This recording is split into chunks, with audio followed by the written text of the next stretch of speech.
Green light.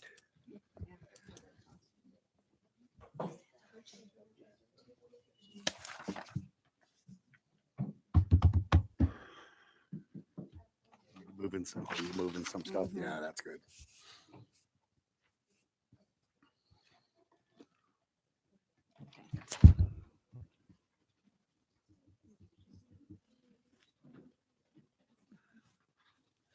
So did the whole board move out? Mhm. Contrary to her popular opinion. Yeah. Wow. Yeah. Oh, God. Okay, are you ready? Everyone? Yeah, my undivided attention.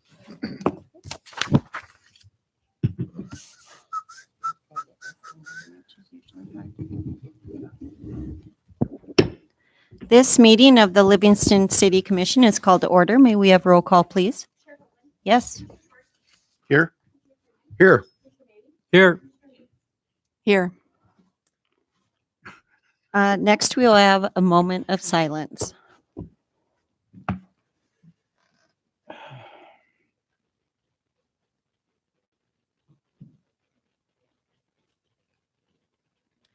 Please stand for the pledge.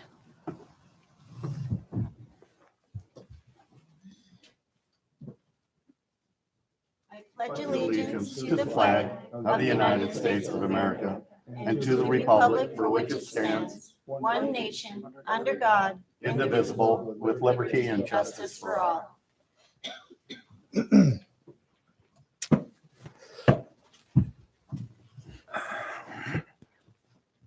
Next on our agenda, we have our public comment. Please be reminded that public comments should be limited to items over which the City Commission has supervision, controlled jurisdiction, and advisory power. Please come up and state your name and address and sign in at the table.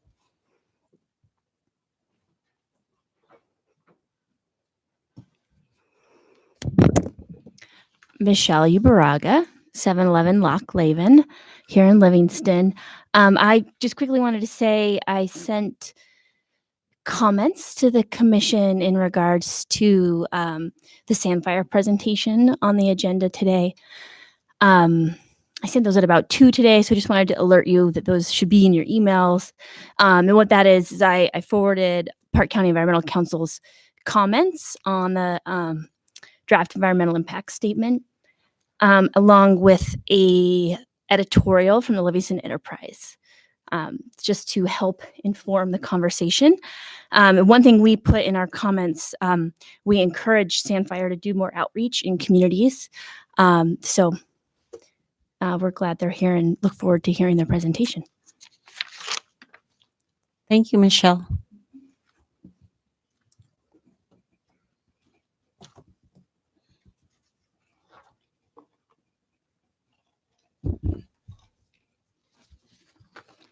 Any other public comments?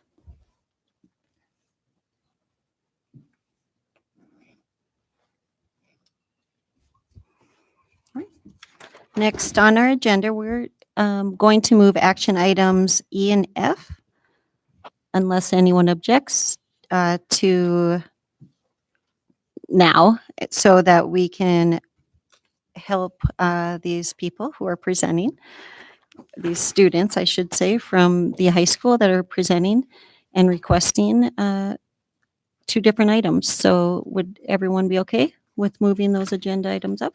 Absolutely. All right. Yes. Yes. So our first 2 action items are going to be action items E and F. Action item E is to discuss, approve, deny Links for Learning requesting a fee waiver for the 2019 Moose Race. I thought you guys were presenting as well, but no. Okay. Michael, we'll pass it to you. So this is the 11th annual Moose Chase Kids Race. They've asked for a fee waiver. It's $119. It's not very much as far as city staff is concerned.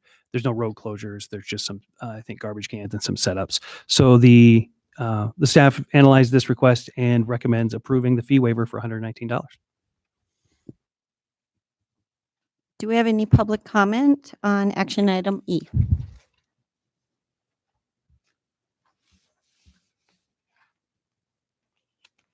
Okay, commissioners, any questions, comments on the request? Well, I will speak then. I am a big believer in this program, not just as a citizen, but and as a commissioner, but also as a parent. The Links for Learning started about 6 years ago or so, and the impact that they have had on helping families extend the learning of their children beyond school, and also give daycare to families is amazing. It's an understatement. I also know they have a fundraiser this Friday. I saw it. So one of their major fundraisers for helping to fund the program. It's a great organization. That's all I have to say. I feel like they can probably also make $119 go very far. Yes, very far. Good point. Yeah, for serving those children. My granddaughter did it this summer and enjoyed it immensely. So, yeah, I have to agree. So do we have a motion from the commission on action item E? I'll make a motion to approve action item E. Second. We have a motion by Schwartz and a second by Friedman. Roll call, please. Yes? Or 4. 4. 4. Motion passes. Next action item is action item F. Park High's request for fee waiver for the 2019 Annual Ranger Homecoming Parade. Mr. Cardus, do you have anything, or should we invite them up? Go ahead and invite them up. The only thing I have is the registration payment receipt is on the back of the first one. So it's on page 55. It didn't end up in the right section. So we're talking $670 for the road closure in this case. And again, the staff analyzed this and is supportive. Great, thank you. Come on up. Please state your names. I'm Brianna Pittman. I'm Adele Welch. I'm Miss Chiller. I'm their advisor. I am the student body president of our school and of student council, and we are requesting that the fee get removed for the annual homecoming parade that we host. We would really like to use the money that would go towards that closure for just giving back to our community. We are student-led in many ways, so we just really want to give back to the community rather than have to spend our funds, our limited funds, on the closure. Our parade will be on October 4th at 3:30, and Dr. Scalia has requested that we say that there will be a football game for the homecoming, that whole thing that went down with the varsity. We still will be having a football game against Miles City at 7 p.m.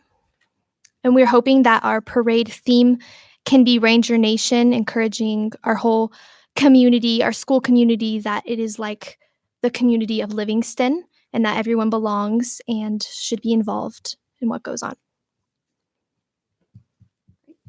Thank you, Brianna.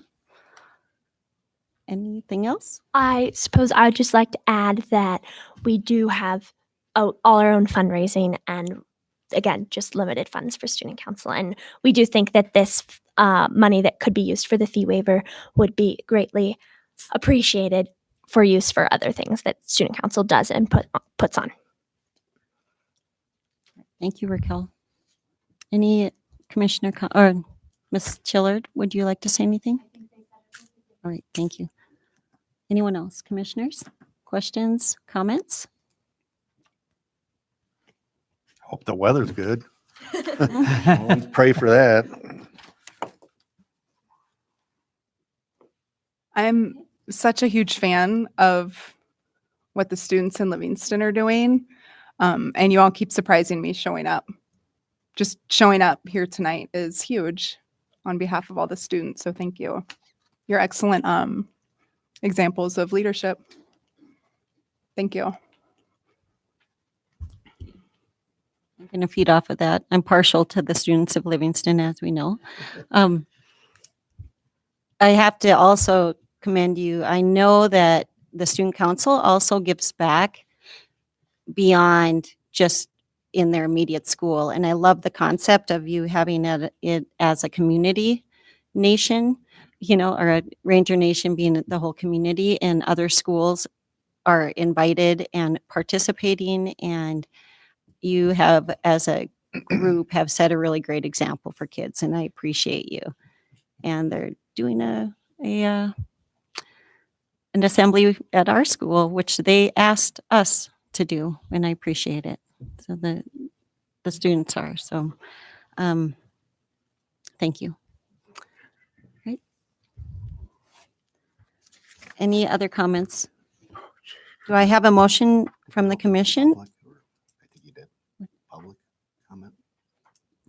I forgot, sorry. Any public comment on action item F? I imagine, but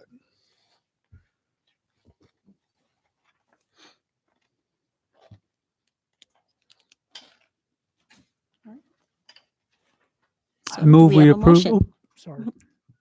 We approve action item F. second. We have a motion by Schwartz and a second by Maybe. Roll call, please. Or vice versa, sorry. Yes, 4. 4. 4. 4. motion passes. Next on our agenda, we have two consent items, consent item A and B. Do I have a motion from the commission or any that you'd like pulled for discussion?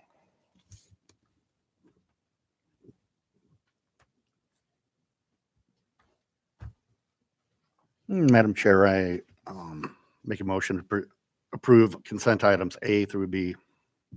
Second. We have a motion by Schwartz and a second by Friedman. Roll call, please. Yes, 4. 4. 4. 4. motion passes. Tonight, we have no proclamations. We have one scheduled public comment. We have Jerry Zig of Sandfire America with video presentation regarding the Black Butte Copper Mine in White Sulphur Springs. Mr. Cardus. Thank you, Madam Chair. At this point, I'll just turn it over to Jerry and let him do his presentation, and then there'll be time for commissioner questions afterwards. Come on up and join us at the podium. Well, thank you very much for the opportunity to tell our story about the Black Butte Copper Project. Really appreciate that. I've got some PowerPoint slides and a video to show you tonight. This is the same presentation we use for our tours on site, and we talk about safety right at the beginning of those, because safety is a huge issue in the mining industry, making sure we all come home in one piece at night. And we like the people that come on our tours to be highly aware of that. But we can move through those here. Let's go on to the next slide. That's a disclaimer because we are a publicly traded company. Let's go on to the next one. These are some takeaway points that I like people to get out of our presentation right up front. The Black Butte copper mine will be a highly engineered underground mine. It's entirely underground. There's no open pit planned. The geometry of the mineral deposits is not amenable to open pit mining. We have language in the contracts with the landowners that own the resource that we will never open pit mine. That's restricted by contract. And finally, we have a local stewardship council that looks after community interests, and we have signed a legally binding agreement with them that we won't open pit mine within the 6 townships that include the copper resource. So any notion that we're going to come along later and dig an open pit mine is, at least from our perspective, off the table. The project protects all water quality and quantity with no perpetual water treatment needed. This is both by our desire, but also because Montana has very strict non-degradation laws for industrial water use. And these basically say that if we use any water and return it back to the environment, it has to be as clean or cleaner than how we found it. And that could be a pretty high bar to achieve, but we can do it with this project. The project is fully bonded for all reclamation before we can break ground. And I know that's an issue for many of us here in Montana, because we've seen in many projects dating several decades ago, there was not adequate bonding, and that left a problem. But that's not how the DEQ operates now. They take bonding very, very seriously, and they will make very sure that they're satisfied with the bonding levels they require from us. One thing I really like about the project, I'm from a ranching family in the Smith River Valley. I grew up on the Smith River, and those of us in the ranching community take land conservation pretty seriously. And one thing that this project does is returns all the land back to agricultural use after reclamation. Every square foot of that land will grow grass for a cow when we're done. So we're very happy about that. We're highly aware of all the legacy mining issues past mining projects have left for us to deal with. And we've certainly looked at those and made sure we won't have that outcome in our design. This is a very important project for White Sulphur Springs and Mark County. The White Sulphur Springs now has a population of about 950 people. We've been in economic decline for the past 35 years. We had lumber mills there at one time, and those shut down in the mid-'80s. And we saw a loss of population, loss of jobs. I graduated from high school there in 1973. There were about 35 kids in my class. And one of my work colleagues had a daughter graduate 3 years ago, and there were only a dozen kids in her class. It's changed that much. So we're really interested in better jobs, more families coming back to the community and getting back where we were. And this project will provide 240 top-paying jobs for up to 14 years of operation. Aside from that, there's a couple years of construction and several years of reclamation. So nearly 20 years of jobs for a community that really doesn't have anything else going on. So we're excited about it. There's an upgrade to community infrastructure due to the Hard Rock Mining Impact Act. And that's unique to Montana. It was generated during the early years of the Stillwater mine. And what that involves is the community and the company determining what kind of infrastructure upgrades the community needs prior to the mine operating. Those needs due to incoming population, more mine workers. And once they determine what those needs are, the company will pay for those infrastructure upgrades in lieu of future taxes. Basically, we pay some of our taxes forward to pay for that infrastructure upgrade. So that's a good thing for the community. Finally, we're very serious about earning our social license. We understand that that's imperative in these kinds of projects in the modern world, and we're serious about doing that. So now I'd like to show you a video. This is on our website, so you can go listen to it at your leisure as well, but it summarizes the project pretty well. So I'll let you listen to that for a few minutes.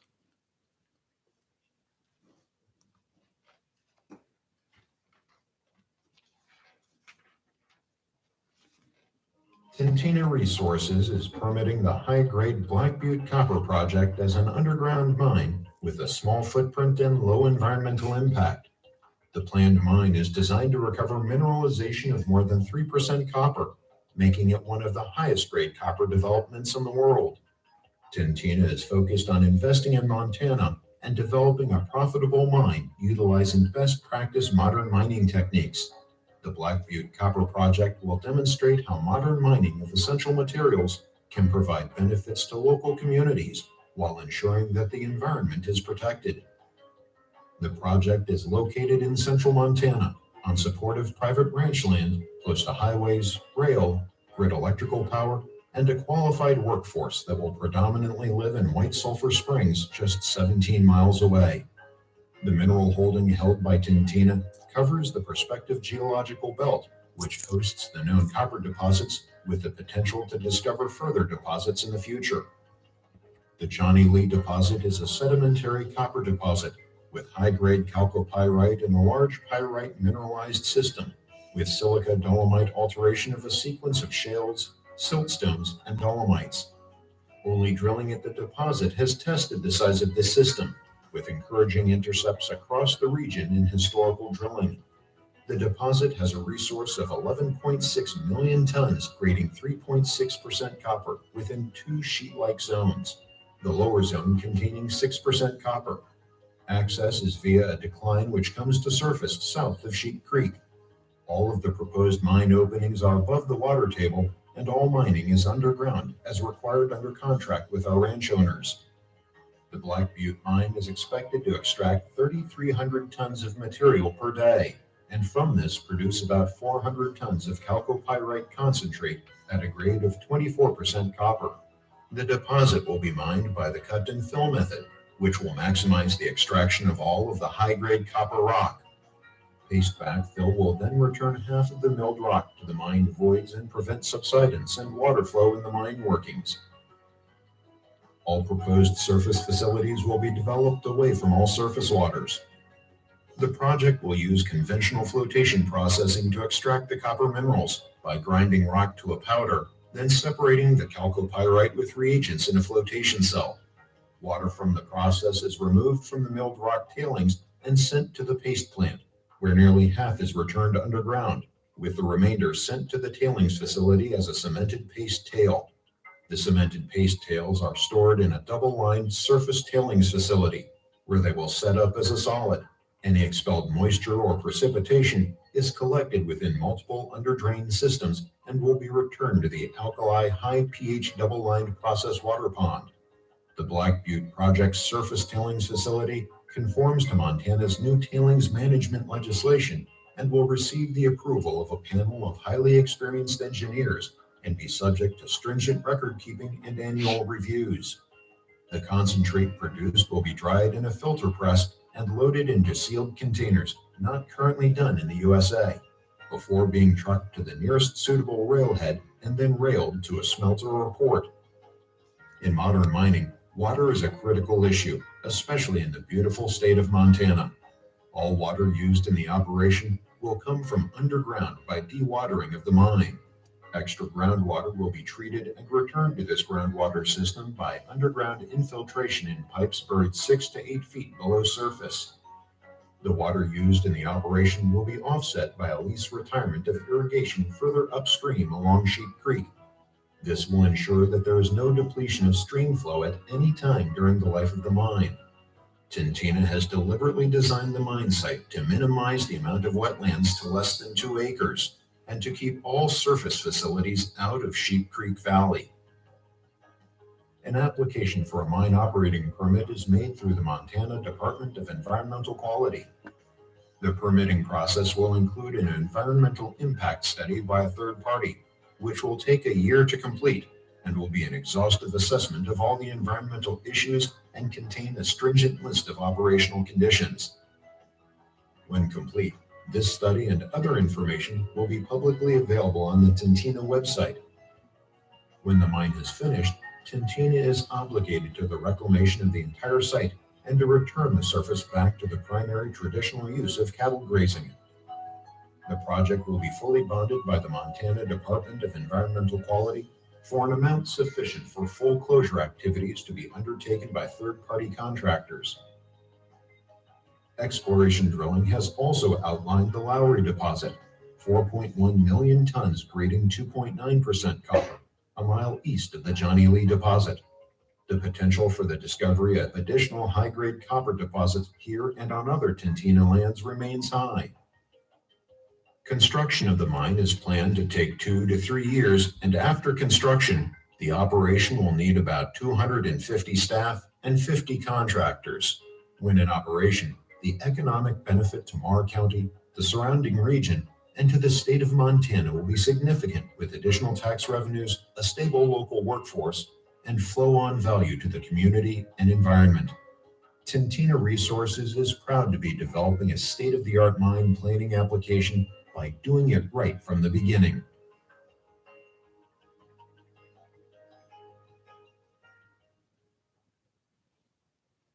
All right, I've got a few more PowerPoint slides. How much time do we have left, Dave? Cut me off when it's time.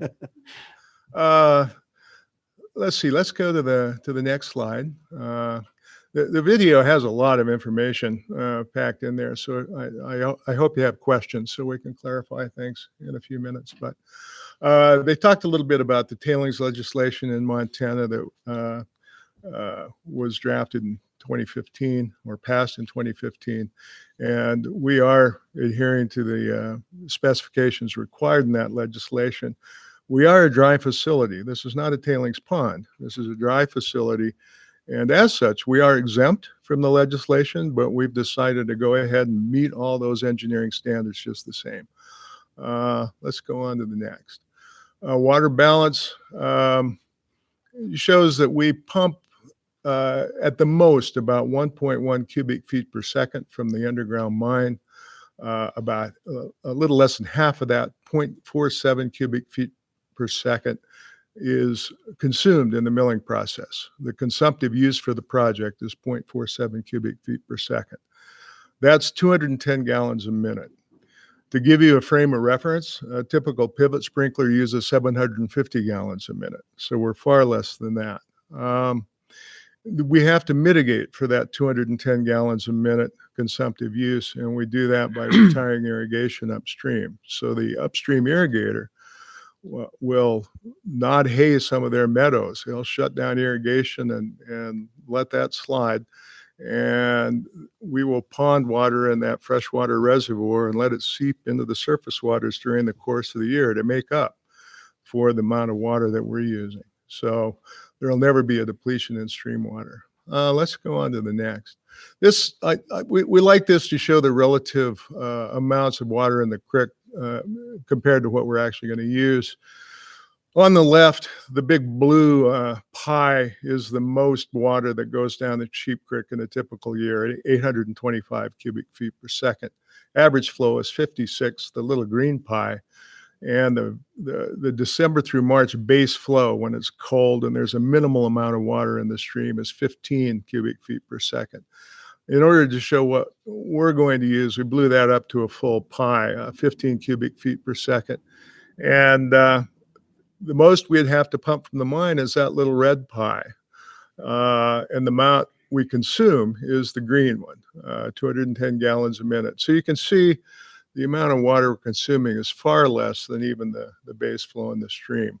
It's less than the margin of error in flow measurements when people go out and measure the flows in the stream.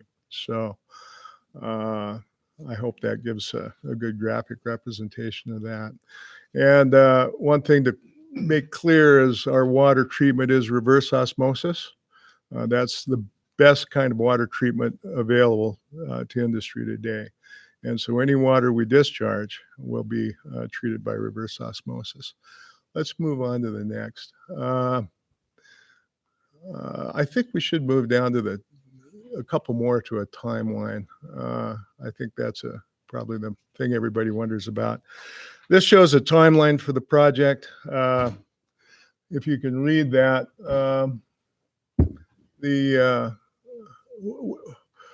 we're working on the environmental impact study. I should say the state of Montana is with a third-party contractor.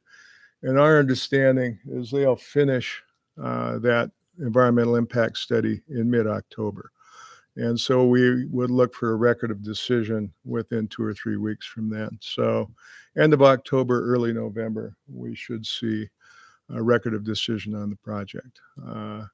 And they're also working out the bonding calculation. We cannot break ground until the DEQ establishes a bonding amount, and we put that money up. So once we start construction, that in the video, if you recall, we have to dig a decline down to the upper of the two zones of mineralization. That decline is 5,000 feet long and 17 feet high and 17 feet wide. It'll take a year and a half to build it. And so that consumes a good deal of the 2 years of construction time it'll take for us to get ready to actually operate. After 2 years of construction, that would put us into operation in maybe late 2021 or at the turn of the year 2021, 2022. Operating life of up to maybe 14 years for the Johnny Lee deposit. So I think that's all the critical stuff. I'll let it rest there, and hopefully if you guys have questions, I'll be happy to answer those. And I really encourage you guys to come visit us. We'd love to show you the project on the ground. Thank you. Thank you. You might as well stay up here and take questions if you wouldn't mind. I thought you had other stuff to do, but You are it on this. here I am. Commissioners, do we have any questions someone would like to start with? Comments? Go ahead, Warren. A couple of questions. You said this is, Your microphone.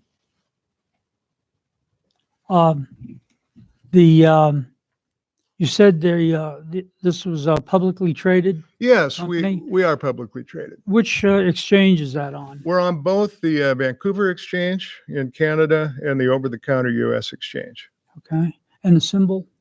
Let's see. The Vancouver Exchange is SFR, and I think the over-the-counter is I think it's SFRAA,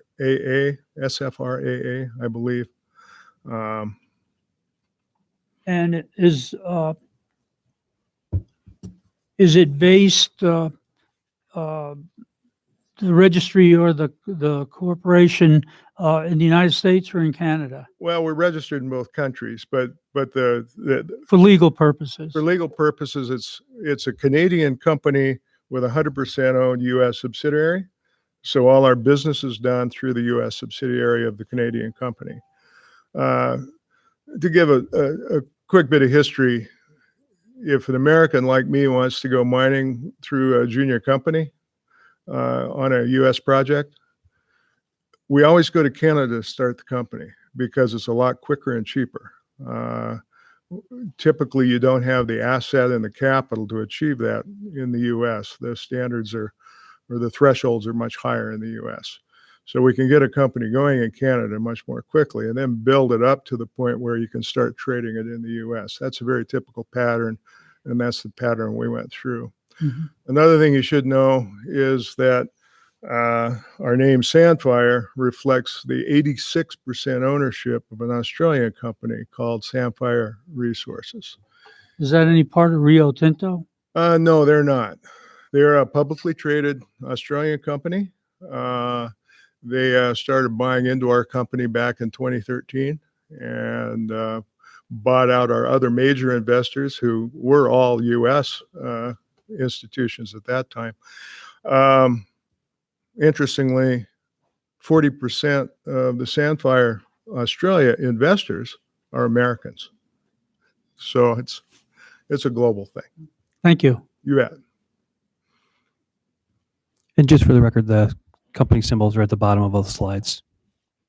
Say again? At the bottom of the slides, there's the symbols for each company. Oh, thank you. Anyone else? Quentin, Mel? I'm pretty good right Okay. now.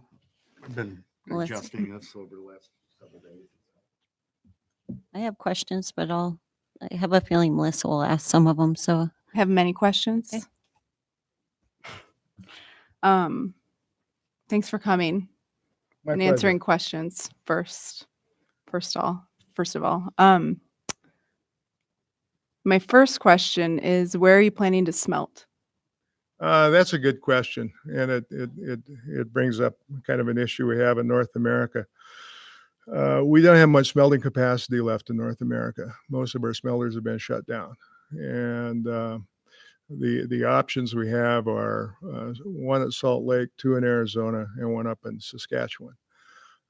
They rarely have any capacity for new concentrate. They're nearly always full. So most copper concentrates from mines not directly associated with those smelters are going overseas. For instance, Montana Resources copper concentrates typically go to Japan.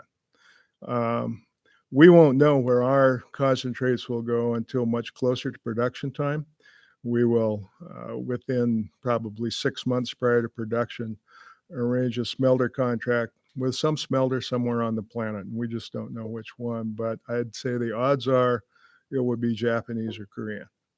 Do you plan on doing outreach in those communities to talk to them about the risks of living in a place where there's smelting? Like No, because we sell the concentrate to the smelter. We're not part of that operation. That once we sell that concentrate, it's completely out of our hands. And of course, those smelters are accepting concentrate from many, many places all around the world. We're just a small player in their game. I'm just acutely aware of why there's so few smelters Mhm. on our continent, because it's Well, particularly I'd like to clarify for you though. Right now in Asia, people are building zero discharge smelters. We've never heard of anything like that in the U.S. And I take your point completely. I know we've had some. Well, we all know, what the old smelters were like, but the new smelters that they're building now elsewhere in the world are a much different story than what we're used to over here. Sorry to interrupt. Melissa, do you want to finish that thought?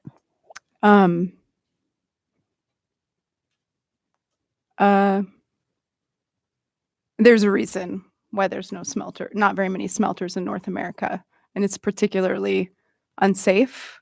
And I lived in a community that was a smelter community, so I'm acutely aware of how those impacts stick around in time when we're starting to talk about geologic time. So it's I hear this. I ask because I hear from mining companies, they say that it's the next, kind of what you're saying, is that that you take responsibility for this part of the process, and the next part of the process is on a different community to deal with. So I just want to be aware of eyes wide open to what Right. comes after it comes out of the ground. Yeah, I have more questions. So there are a few things that are new that I haven't heard about before, so I'm going to ask you. Some are questions that I got from doing some background reading, and also from your presentation. So this concrete paste, so you're talking about tailings being bound in concrete, acid tailings being bound in concrete. Do you have any examples, since it sounds like it's a newer technology, of where this is being done and how long the acid has been stable? Well, the practice of using concrete to bind tailings has been primarily used underground, and it's been used for many years. And it's very successful. It does the job. Underground, what we're trying to do is provide structural integrity so that you can fill those stopes and have the integrity there so you can mine up against that with a new stope. The chemistry of it is independent of whether or not there's concrete in the tails. There's not enough concrete in the tails really to affect the chemistry there very much, and that's not the purpose of the concrete. The concrete is just to provide structural integrity underground. On surface, we add some cement to the tailings to bind the dust, so there's no dust blowing off the tailings. That's the only reason we do it. So when we will put the tailings out in the tailings impoundment as a slurry. We'll mix it with water and a little bit of cement, not very much, somewhere between 0.5% to 2%. And the purpose of that is just to bind the dust. We don't need structural integrity because it's just laying out in the bottom of the tailings impoundment. It will be hard, it'll be dry, you can walk on it. But we don't need it to stand like we do underground, so we don't use quite as much. Do you cement. have an example of a place where this is, this is an issue where I've lived before, tailings moving around the environment. Yeah. Do you have an example of where this has been done, what you're describing, like concrete binding the dust and tailings so it's not windborne? It's been done Just so I can do my own at some research. small operations, and one is the Golden Chest Mine over in Idaho. I know those guys have done it. The consulting groups we use to do a lot of the engineering studies have done a lot of engineering studies on the paste tails and showing that the dust is well bound. And there won't be a lot of residence time for this to be exposed to the open air and wind because we'll be putting more on top. So In perpetuity? No, because see, we'll continue to put tailings out in the impoundment, and then when we're done, we'll lay a liner over the top, weld it to the bottom, and bury the whole thing. So Okay, this it'll be stuff isn't capped. exposed for a very long period of time. I'm jumping around because I'm trying to keep ideas together. So thank you for your patience because you said some things that were new to me. So this is the double-lined tailings ponds that you were talking It's not about. a pond. Right, it's not a pond. Yeah. It's because it's dry. Yep. Tailings. Thank you. So I'm curious what do you have in place for when there's weather events? Oh, Like the an design unexpected there. flood or a Yeah. fire that moves through or So in the case of precipitation, first the paste tails are highly impermeable. They don't accept water. So storm water, snow melt, whatever will run across the surface and then be captured in a sump. We'll have a sump system. And then the water that we capture in the sump will be pumped into another pond that we use for processed water for the mill. We do have a foundation drain system in the base of the tailings. There is a spacer between the double liners that line the tailings impoundment. And then there's a system below where we can capture any water underneath the liner.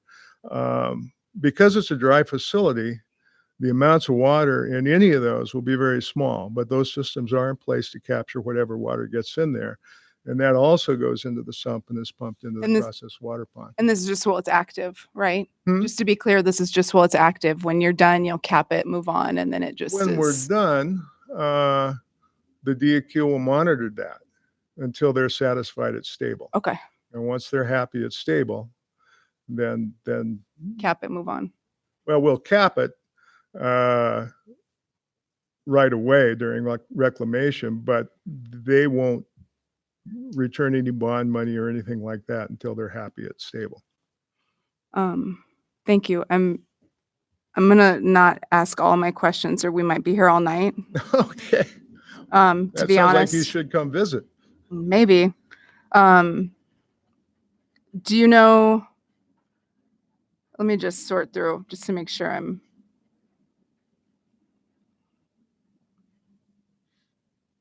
How are you planning on handling? So it's not going to be raw ore. It's going to have gone through some initial processing before you ship it to wherever you're going to ship it for it to be smelted, right? So, where? I guess I'm wondering, how are you? Because it sounds to me from the research I've done, one of the places you're considering coming through is Livingston with this ore. So, what is the process going to be like after it leaves White Sulphur Springs? Mm-hmm. And the next step, what are we looking at for? Let's back up on those a little bit. I got a picture for you. Thank you. Oh, that was it. There, that's a sealed container. And what we'll do is fill containers like that with the concentrate in the concentrate shed right by the mill on site.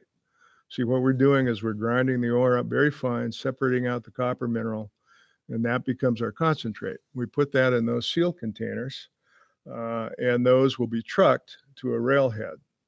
The railhead would be Townsend or Livingston, perhaps both. We don't know yet because the railroad companies are trying to figure out how to handle it. They have to figure out where they're going to have capacity, where they want their trains to stop. And it turns out to be a lot more of a complex planning thing for them than I'd really appreciated, because it turns out we're a rail through state, sort of like we're a flyover state.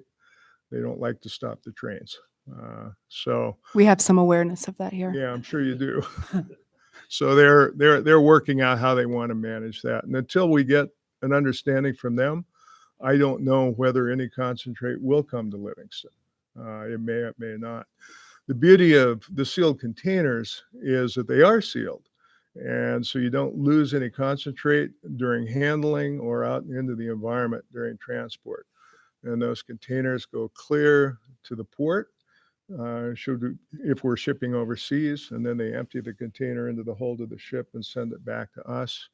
Were this to go to a North American smelter, same thing. They would empty the container there, ship the container back to us. Okay, thank you. Mm-hmm. So I want to ask another question. So it sounds like you're making some promises, like the no open pit mining. That's more than a promise. It's a contract agreement with Does the that- landowners and the stewardship council. Thank you. Does that, I saw in your video, there was some initial sites on 2 areas and you said those are private ranches. I'm sorry, I can't remember the names, but there was one area here and one area here on the Yeah. map. And then there was a quick flash of a big area in yellow that Yeah. had great possibility for more Mhm. mining. Does that big great area in yellow also hold to the same standards as everything else you've said under your contract? Forever or for just for the 20 years? Well, for the term of the agreement we have with the landowners and with the stewardship council, So it's whatever 20 those years? agreements were, we're held to that, yeah. And there's a chance they could be amended potentially. There's room in the Um, contract for amendment, just I in suppose. theory. Okay. Yeah, it's certainly not our intent, but So that great big area, the initial agreement is just for those green spots that were, no, the agreement with the stewardship council is for 6 townships. And that yellow area is a small part of that. okay. That we made the agreement with the stewardship council to get the whole geologic belt that we're working in, so that there would be no question that entire area was covered, whether or not we had the land in question at this time or not. So if I were to go lease some other ranch land, it would fall under that stewardship council agreement. Okay. In terms of the specific landowners, every agreement we have with the landowner has in the contract that there will be no open pit mining. And that practice has been in place in that area since the mid-1970s. Any company that went in there agreed to that with the local ranchers, because that's what our community wants. We don't want open pit mines in that area. Thank you.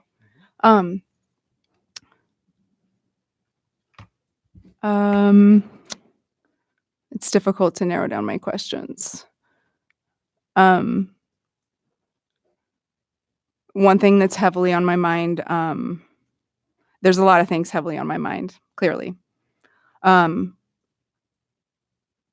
thing that's indirectly going to impact Livingston will be that we're just such a desirable community. Mhm. Livingston is a very desirable place to live. And I'm wondering, your workers will be in direct competition for housing with the people that work in our community that impact our own local economy. So I'm wondering what you're doing to provide housing for your workers. We're hoping that at least more than half the people that work at the mine live in White Sulphur. And the other half live within 100 miles of the project. So that could be Harlowtown, Townsend, Belt.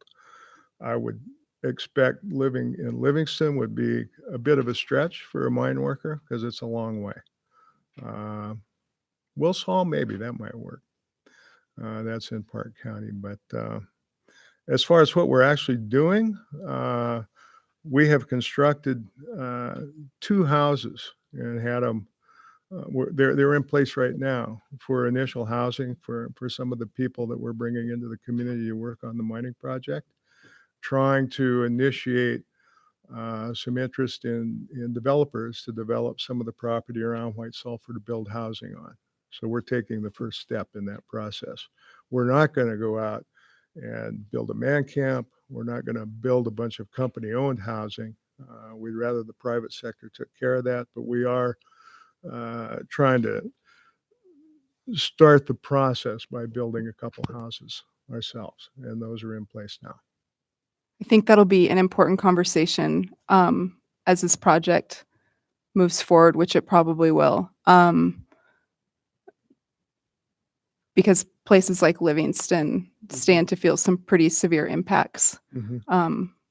But I mean, it's not a judgment, it's just an observation of what we're already experiencing in our own community. There's something that really, there's a few things that stood out to me, but I'm really trying to whittle down my thoughts. Your very last slide in your presentation, I'll wait for Faith to pull it up.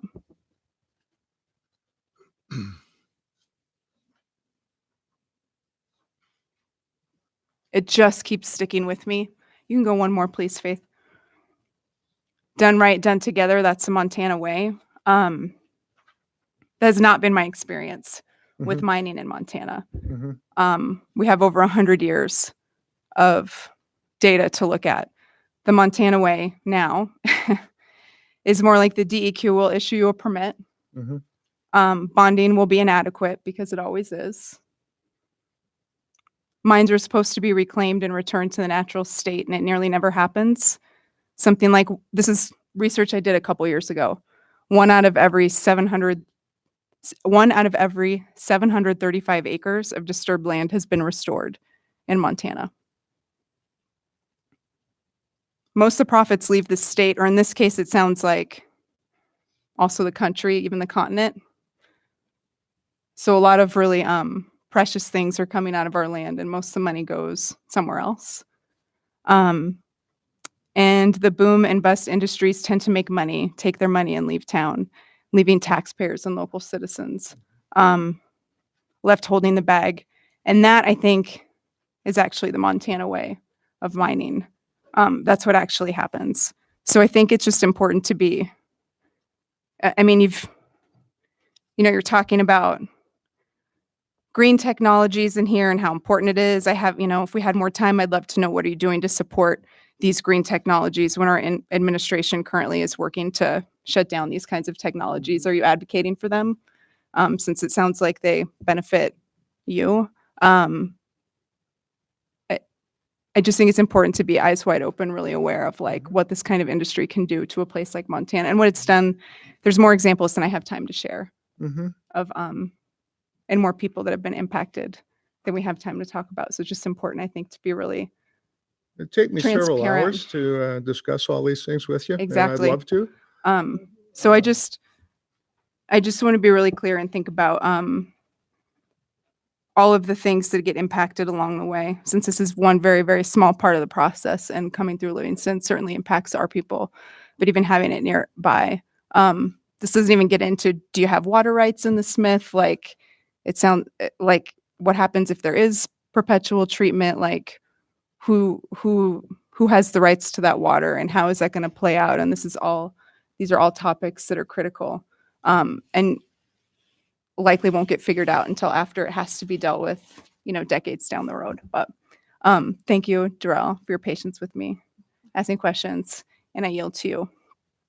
Thank you, Melissa. I think you should come visit. We have a lot to talk about. I'll go with you. If we go, we'll talk about that at our next action item. I'll talk to you. Okay. She asked a lot of good questions. So I'm wondering how, and I don't have a lot of knowledge on these questions I'm going to ask. So I'm looking for your feedback on it, and then I can look more in the future as to other answers to it. But one of the biggest things that we deal with in our state as well, and in Wyoming, there's a lot of bankruptcies due to mining or like coal in particular. Mhm. So how is your company working towards, if there was a bankruptcy in 15 years or 10 years, Mhm. how do we or our communities not have to pick up the pieces of that? That is why the bonding requirements are so high in modern mines in Montana. And, you know, 30 years ago, they were not nearly so high as they are now. For instance, when the Golden Sunlight open pit mine was first bonded, it was bonded for $5 million. The bond now, the new bond, is about 140 million. So it's changed hugely. The DEQ is highly sensitive about bonding levels because they hear about their mistakes of the past every day. And so their response to bonding is completely different than it was 20 or 30 years ago, and they are very conservative about it. We know generally in mining projects what it would take to reclaim it from our perspective, and our back of the envelope idea of what the DEQ will do is about double what we think it would really take to adequately bond something. So that protection is there. So the bonding is really about reclamation versus community. Yeah, the bond is it's Okay. a reclamation bond. That's correct. Well, and Yeah. some of the, and The- I guess my question more was about how do communities, or how do these big entities then help the communities that are so impacted? But what we're talking about more is the reclamation versus the community impact. The Hard Okay. Rock Mining Impact Planning, where we invest in community infrastructure before the mine actually gets Mhm. going, is part of that. Some of that money is also available for retraining at closure, and so that money has to be available up front. So, in the same way as the bonding works, if the company went bankrupt and the mine had to close, some funds would be available to help with retraining. Eventually, I mean, that's an important thing in any mining project. We know it has a finite life. So the community and the company have to be involved in conversation about how does that play out? Where do we go here? In our case, in White Sulphur, we look at the project as an opportunity for the community to get a chance to bring itself up a level from where it's been. As I spoke earlier, we've been in a downward spiral for many years. This gives us a chance to lift ourselves out of that, recreate where we can go, and come out better in the end than we would have been otherwise. It's important for the community to take some leadership and plan for their future wisely, using that, this time of prosperity to do that. The company, even if we wanted to be involved in all that all the way through, you have to let the community take the lead on that. The community has to make those decisions. It's their future. We can help any way we can. That's the Stewardship Council is part of that in our case. We created the Stewardship Council, the community did. And part of that council's mission is to deal with that kind of outcome and make sure that the company is aware of community issues, the community is aware of where the company is going, so there's good understanding of all these parts going forward. All right. I hope that's how it's looked at 20 years from now too. I appreciate that. I think one other thing I can add is one thing we've seen historically in the mining industry is a practice of an attempt to mine deposits that don't have the qualities to sustain the operation. And one great thing about this project is this is a very high quality resource. It's one of the highest grade copper deposits under development in the world. And so there's a lot of economic margin. So even if the copper market is poor, the project can sustain. It won't be turning off and then trying to shut back on and turn off again, and like some projects. Like coal, for Yeah. example. Okay. So I know in the video it said about giving back to the communities. Do you know, or to the community, I'm guessing of White Sulphur in particular? Or do you have any plans that you'd share, and beyond taxes or beyond what it may bring to the community in taxes? What is there something the mine is doing to actually lift up the community because they want to be a part of the change? We're involved in a lot of things in the community, and not just financially, but just personally, people, members of the company being involved in different aspects of the community. I really wish my colleague Nancy Schlepp were here, because she runs that part of what we do, and she could answer the question much better for you. Okay. I had a question on the non-flowable, but you asked it.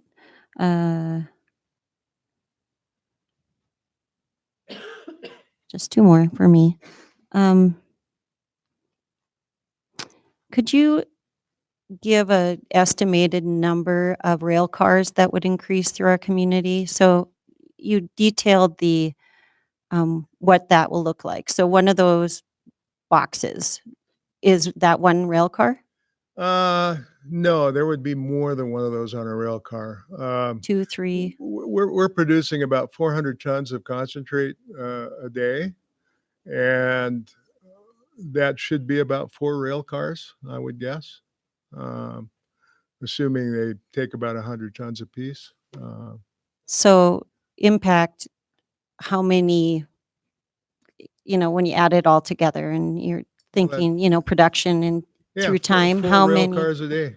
4 per day, so that they wouldn't have just one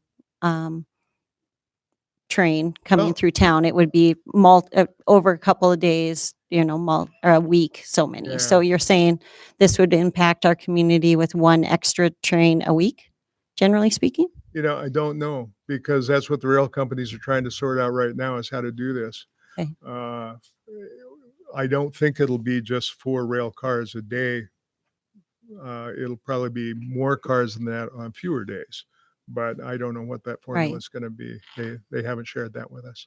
Well, and rail traffic does impact us a lot. Yeah. So if this is the route, we are definitely impacted by rail. Yeah. And it's a big concern for our community.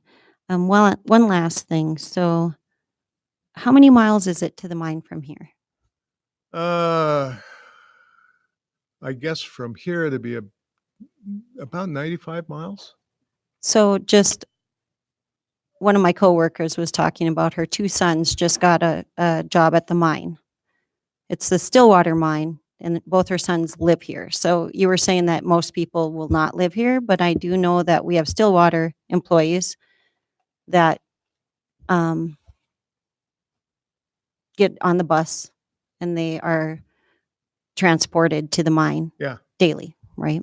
Do you have any plans for a bus or some way? Because I know this, it's almost a 2-part question, because there's first the transporting of workers, Yeah. as well as the housing impact that it does actually have Yeah. on our community. And both my co-workers' sons and their other son, who is now trying to get on the mine as well, all live at her house because they can't find housing. Oh, yeah. So, and they're all adults. They're all Yeah. like 28 to 30 something. Yeah. And so housing's impacted by the mine, by the Stillwater mine as well, just by Yeah. the workers. So do you have 2 parts? So there is the impact of housing, I do think. Yeah.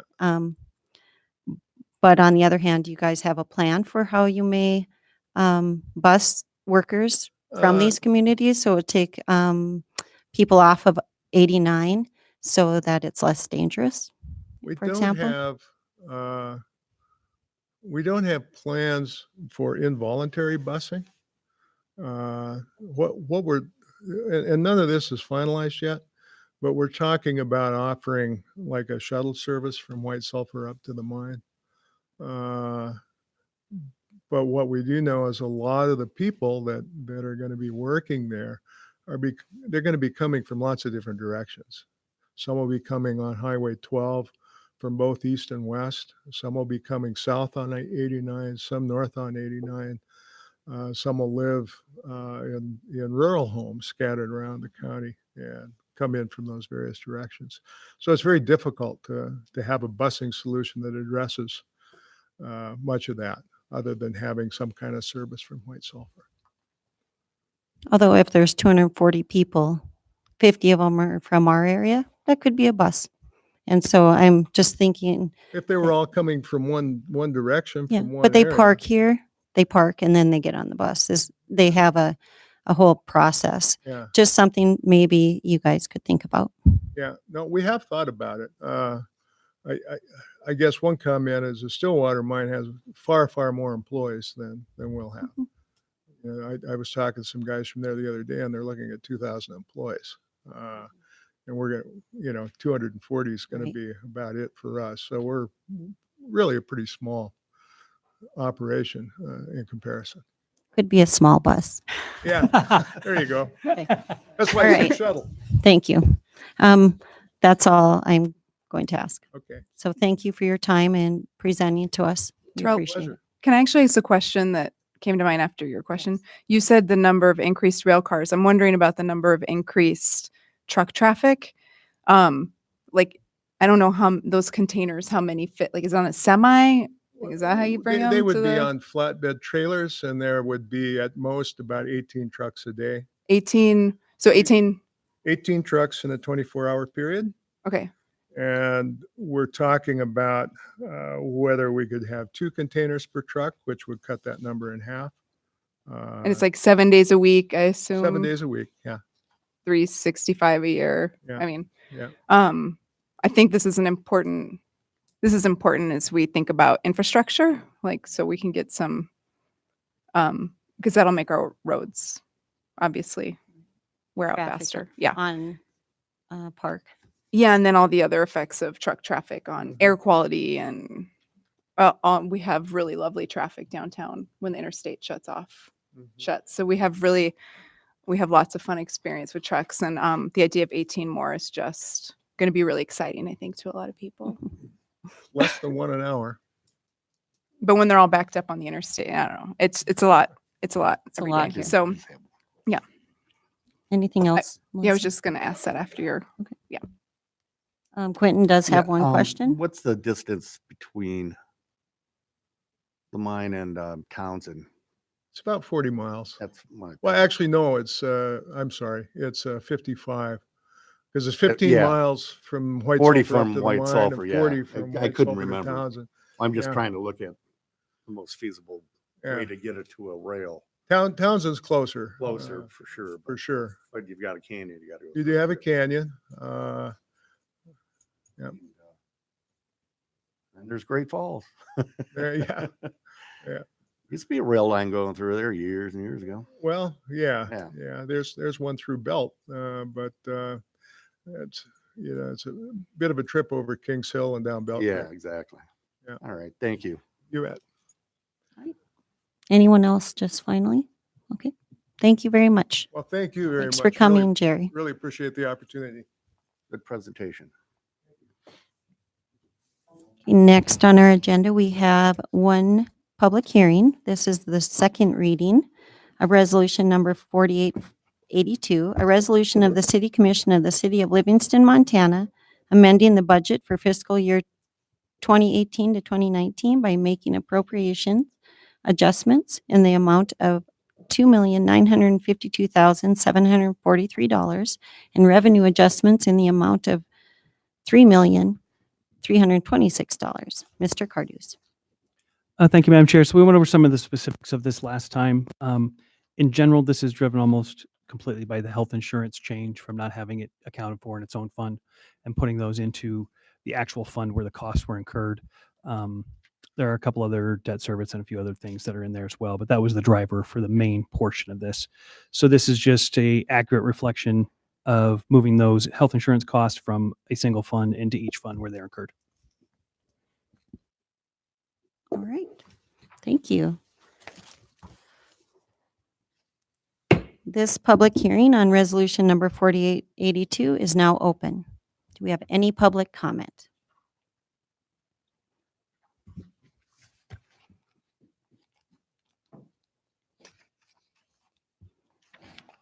All right.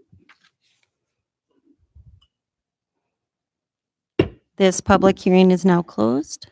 Commissioners, any comments or questions? Do we have a motion from the commission on resolution number Yeah, I make a 4882? motion, we pass resolution 4882. Second. We have a motion by Friedman and a second by Newts. Roll call, please. Yes? Or Four. Or Four. Motion passes. Tonight, we have one ordinance. We have ordinance number 2082, an ordinance of the City Commission of Livingston, of the City of Livingston, Montana. That's reading weird. Of its intent to amend Ordinance 1999 and Ordinance 2049, Chapter 9, Article 9, Section, what is that? 9-4. No, yeah, it is 4. Sorry. I can't even read if that's a 9 or an 8 right now, but Section 9-222 of the Livingston Municipal Code entitled Parking, Stopping, and Standing by redefining electric vehicle and establishing 2 reserved 2-hour parking spaces for the charging of electric vehicles on the north side of West Lewis Street, adjacent to Neptune's Tap House and Eatery, located at 232 South Main Street, and establishing penalty for violations thereof. Mr. Cardus. Thank you, Madam Chair. I'd like to start out by saying that the street is wrong. The location is correct, but the street name is wrong. It's actually Clark Street. I think that's wrong through the rest of it. Yes, we all knew what we're talking about, but Yep. just to be specific, that's actually Clark Street. We'll make sure it reads that way for the next reading. So the big change in this is actually just defining electric vehicle because it's never been defined in our ordinances before. And you can see that on page 41.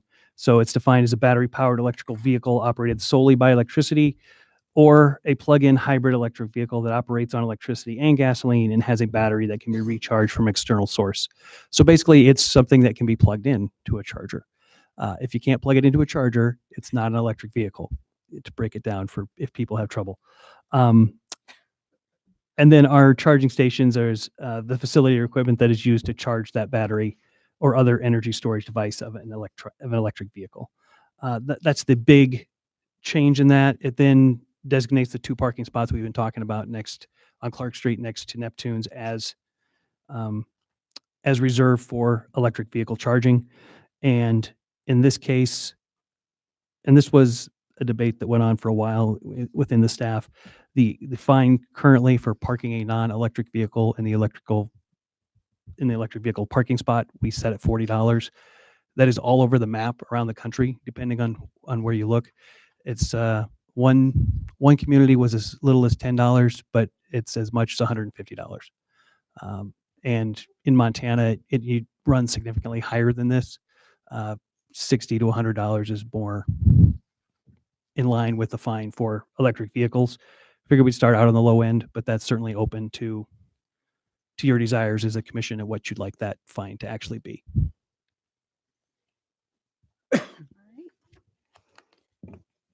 Do we have any public comment on ordinance number 2082?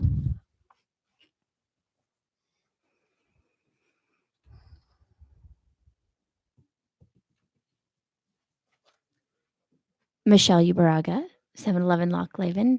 I just want to say I support this ordinance, and I think it's a good idea to clarify the parking rules around that charging station. So thank you for your consideration. Thank you, Michelle. Any other public comment?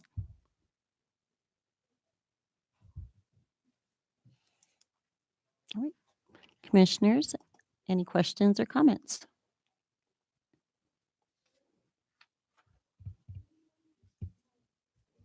I will start with one. Oh, go ahead.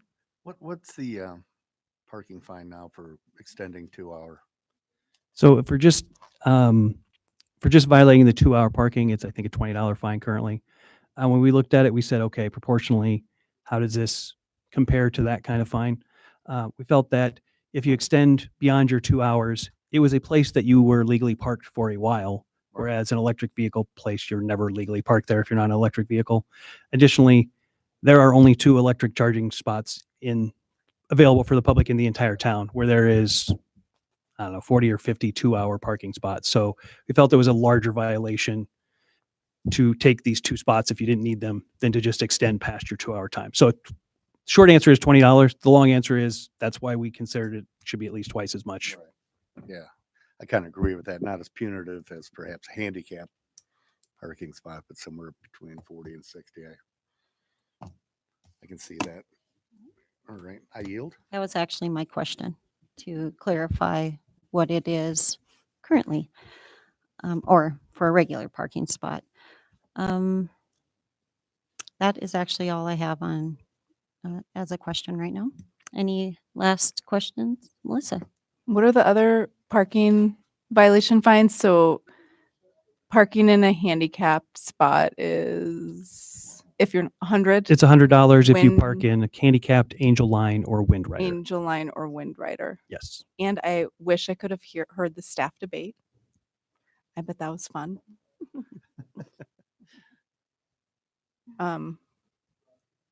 Yeah, that was my just thinking in relation to what other fines we have for parking. I think Warren had a question.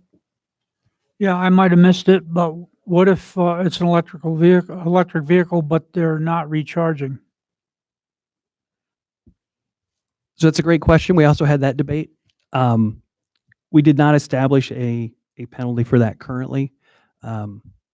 We looked at the clientele that would be using the charging stations and didn't feel that was probably worth the effort to try and enforce. Because then you're talking, currently, if it's just a non-electric vehicle, it's easy to see from the street. It's easy to enforce for an officer.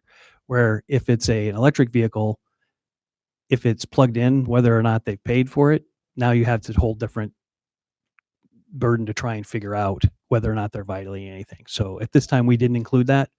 If we determine that's a problem in the future and we think we have the staff to actually be able to enforce it, we could certainly add that later. Thank you. Anything else? All right. Do we have a motion from the commission on ordinance number 2082? I move we accept ordinance 2082. Second. We have a motion by Maybe and a second by Newts. Roll call, please. Yes. 4. 4. For Motion passes. Tonight, we have no resolutions. We have 4 more action items. Our first action, or action item A, is to discuss, approve, deny scheduling commissioner's tour of the Black Butte Copper Mine in White Sulphur Springs. Mr. Pardus or Melissa, since you brought it up. I'll just say the Black Butte Copper Project has offered tours. We can certainly notice it as a public meeting, so as many commissioners as would like to go can go. It's just up to you whether or not that is interesting enough for you to do as a group, or if you'd like to set up individual tours.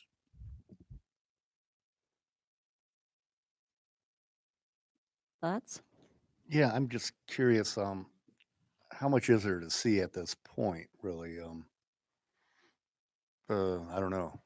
I don't think most of the facilities, and Jerry's not around anymore, is he? No. I don't think most of the facilities are up, but I do know some people that have gone up on the tour and they've said it's worthwhile, that it's Is it? interesting to see. You can at least see the geography. You can see it in relation to the creek, relation, how far it is from Livingston, those kind of things. So it just depends on what you're interested in. I don't think any of the facilities are currently up and running, but you can see at least the area that it would be going into. You can see the before. Well, I've been through the area several times, but yeah.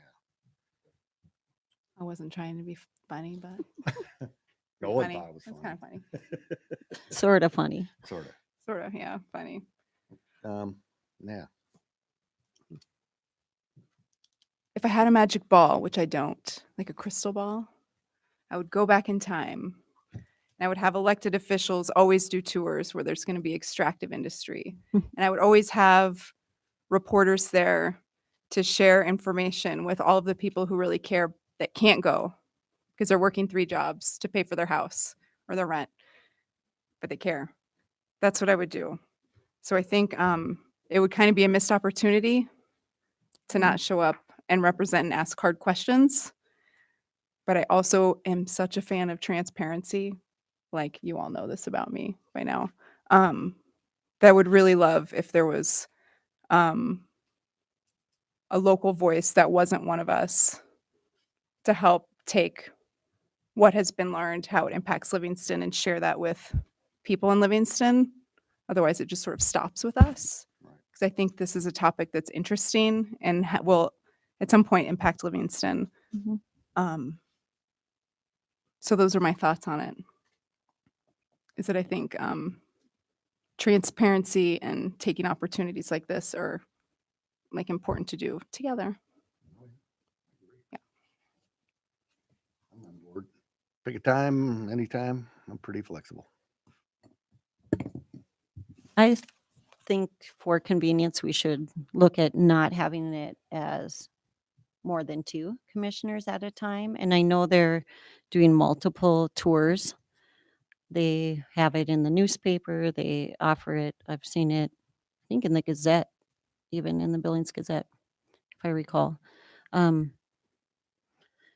would think just for convenience and timing for the commissioners, if you're wanting a tour, we do it in pairs or in less than 2. What do you guys think? Fine with me, I guess. Yeah. I don't know. My condition is still transparency, that I'm not interested, I don't think, unless there's going to be some kind of local coverage of, which I know sounds, I mean, it's kind of like, is there, for me, it would depend, is there somebody that's interested in covering this topic so that people in Livingston know what's going on? And then they have a chance also to get questions to us, for us to ask those questions in that space and have information returned to them from a unbiased person that's not, you know what I mean, from a third party. That's kind of like what's on my mind when I think about elected people meeting with industry. So you want Nolan to drive us? And Jonathan, apparently, Jonathan? you're And Joe, I Yeah. feel like we could to get your bus idea, your little bus idea. Yeah. Maybe a van. Yep. Maybe it could be electric. And we could It's charge it up electric, downtown. only an electric van. Yeah. Yeah. I Wind think there's Rider some can be chartered for $25 an hour and 75 cents a mile. Wind Rider. Ah, look at you. 75 cents a mile. Look at all these 75. partners in the community. Like this is the dream, the working together dream. I like it. So I don't know that I can like commit to anything at this point, me personally, because it would depend on like other than that's my condition and I would agree to Why it don't we if- do then individual if necessary or when? And you have to when open the- it to public comment anyway. So maybe one of these people in the public will chime Do it. in. And Michael, has anyone? The microphone, sir.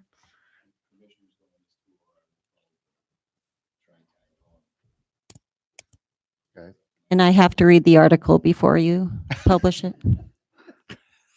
Is that fair, Nolan? Your quotes. Look at the What peanut about- gallery there's back there other- laughing. I just want to honor the other paid reporters in the room that also cover this topic. Right. And like, I'll if do there's that. public comment, like give folks a chance to say they're not interested or they're interested or to be continued. Is that okay, Darrell? Great. Will you open? And Michael, I had the question of what have we done as a city? Have we done any tours? What are our communications with the, so far, anything that we have done as a city staff? This is the first step with Black Butte Copper. So really, as far as city staff is concerned, unless they select us as a railhead, there's not going to be a lot for the organization of the city to do. if they do select us as a railhead, then we'll get into conversations about what that route looks like, and those conversations will include MRL as well. Right. And I mean, housing impact potentially, but that could be other entities involved in us.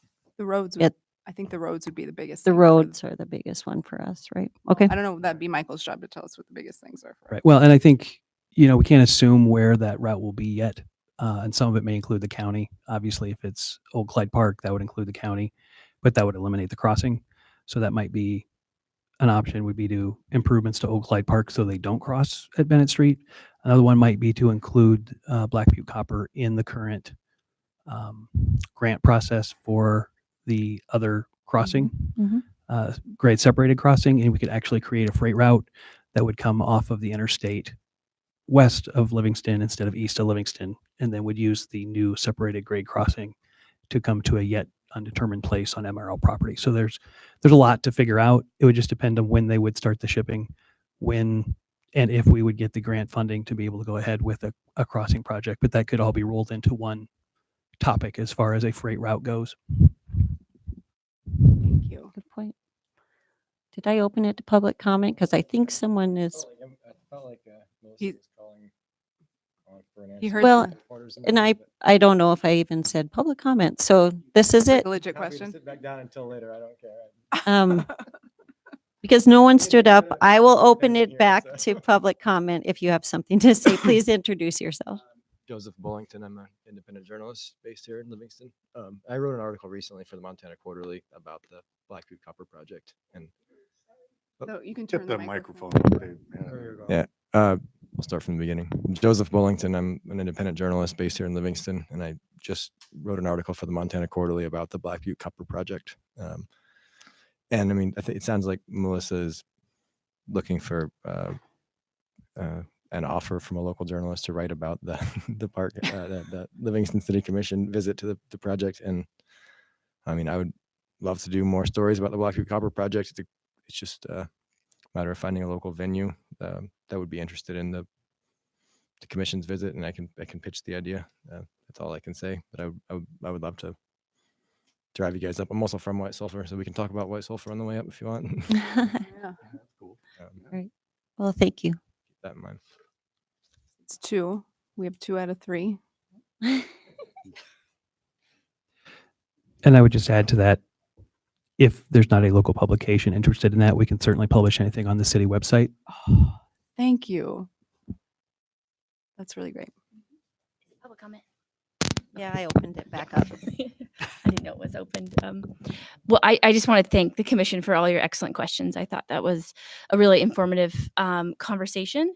And I think it's a great idea to rent the Wind Rider and take a tour up there. And I really appreciate the comments about, let's make sure it doesn't stop here, but talk to the rest of the community, and how can we broaden that conversation and make sure that we're informing more residents that may not be aware of the project or the potential impacts on our community. And I think really asking some hard questions and taking a hard look at the impacts to Livingston.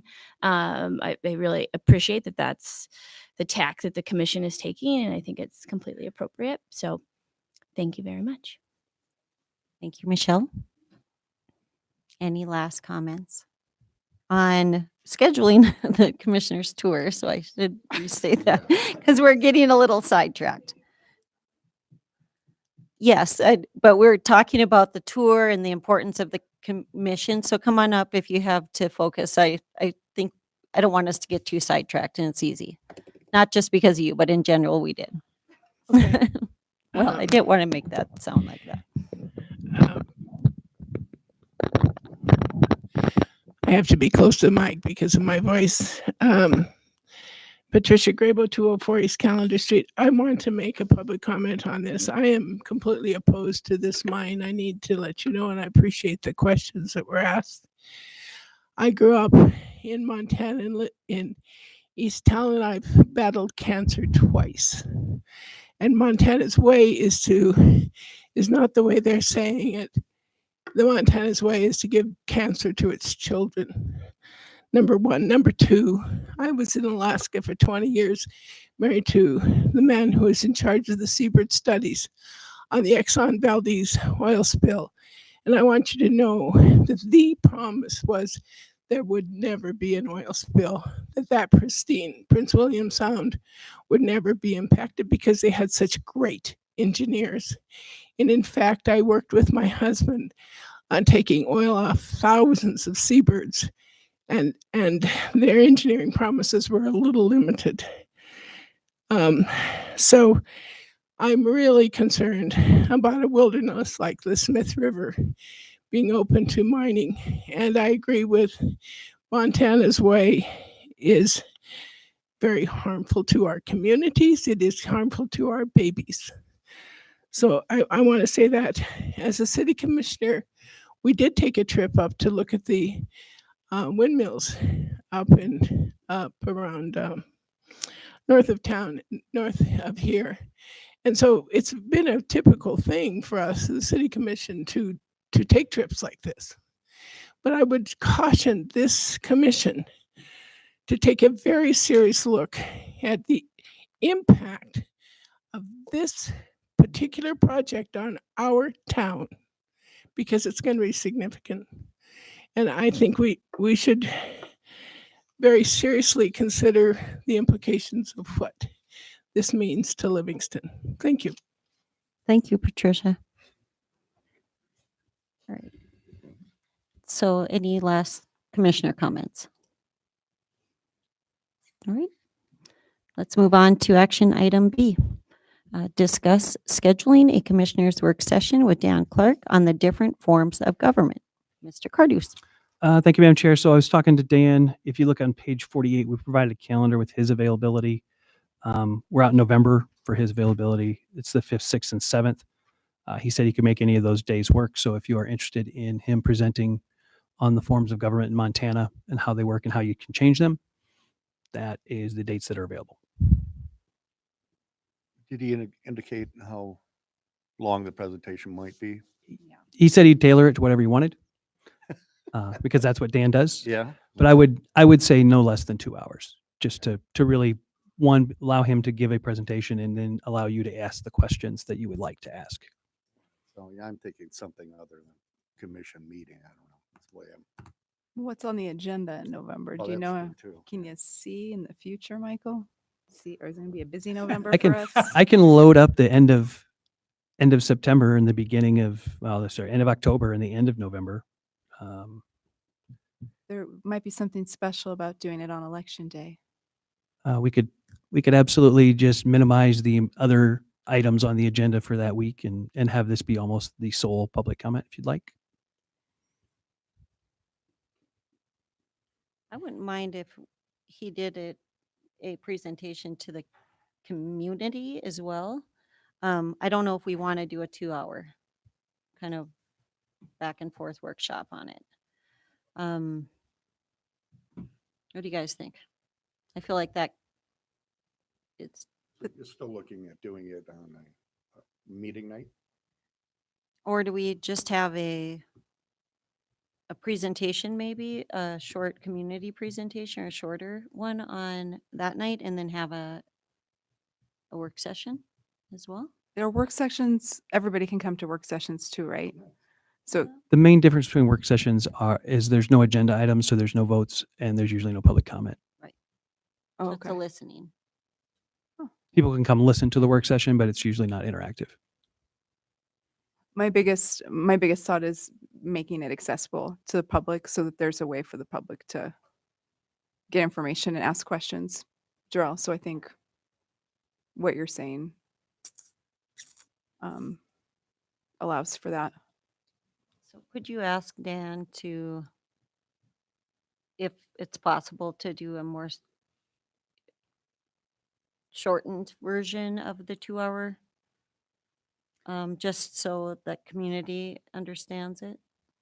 How shortened would we like it?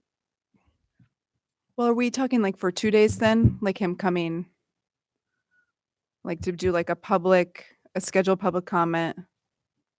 Or because you still don't typically have public comments after scheduled public comments anyway. So thoughts? Go. Yeah, we're just, right now, we're looking for the information, not to make a decision. That's the way I'm kind of looking at it. And then we certainly could, schedule something later afterwards, but it'd be nice to get the information and have it in a public forum. And I'm trying to think most efficient way to do it. Get the information, digest it, and then I think if we're looking for public participation or at least public, comment. well, I mean, just giving the public the opportunity to listen to the presentation, because that's really all that's happening is it's listening to the presentation. We could do it as a scheduled public comment, but make that the only item for the meeting, and then let Dan give a full presentation at the beginning, somewhere between 45 minutes and an hour. And then if people don't want to stay for the question and answer session, they could leave at that point, and then just leave the rest of the time open to commissioner questions. And if people wanted to stay for the extra time, they could.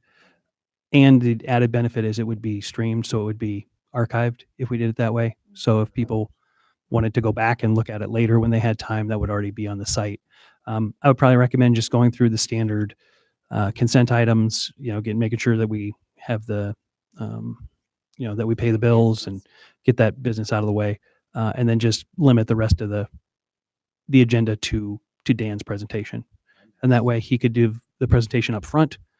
Anybody that couldn't stay longer than that could leave, and then we could do a question and answer after that. It'd be about a regular length commission meeting. It'd just be a one topic commission meeting, and it would just be a scheduled public comment at that point. So there would be no decision that would need to be made. I like that. Open it to public questions and comments as well then? 'Cause we usually, You can. We usually don't on scheduled public comment, right. because they're usually just presentations. But I mean, if you wanted to get, we may even want to not take any public questions on that meeting, but then hold it as an action item in a future meeting to say, Yeah, okay, like- now that we've all got the information, there any public questions, or you guys could have a different conversation and then decide what you want to do in the future with that information. Right. I'm not so much looking to burden him with a lot of questions. I just want the information and then to Right. be able to take and look, learn, Yeah. and go from there. So- That makes sense to me. Let's put it on then, so we're concluded here with so scheduled public comment on the 5th with Dan and some business, unless there's something that comes up that we really need as well, and we'll just move it to the beginning.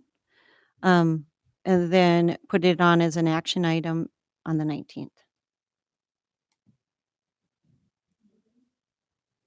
Yes, So we're going with November this year? Yeah. 5th, November 5th, and then November 19th action item. Agreed? I would, for the action item, I would say potentially November 19th, because I feel like there's always things that come up that we can't predict that Right. sometimes change how long it takes to follow up. So just with a But there's- caveat that potentially it could be November 19th, but to be Unless determined. Other important business. gets in Yeah. the way. Just that sometimes when they're too far apart, Right. so that's goes away. why, yeah. Yeah. So, okay. All right, moving on. Next action item is action item C, to discuss, approve, deny City Conservation Board draft bylaws. Mr. Cordes. Thank you, Madam Chair. So starting on page 50 are the draft bylaws for a city conservation board. They are in the format that we've decided on for all bylaws, so that do meet that. Kamran, before he left, sent some feedback on the original draft, so his feedback has been incorporated into this draft. Some of the stuff is pretty straightforward. There is a little,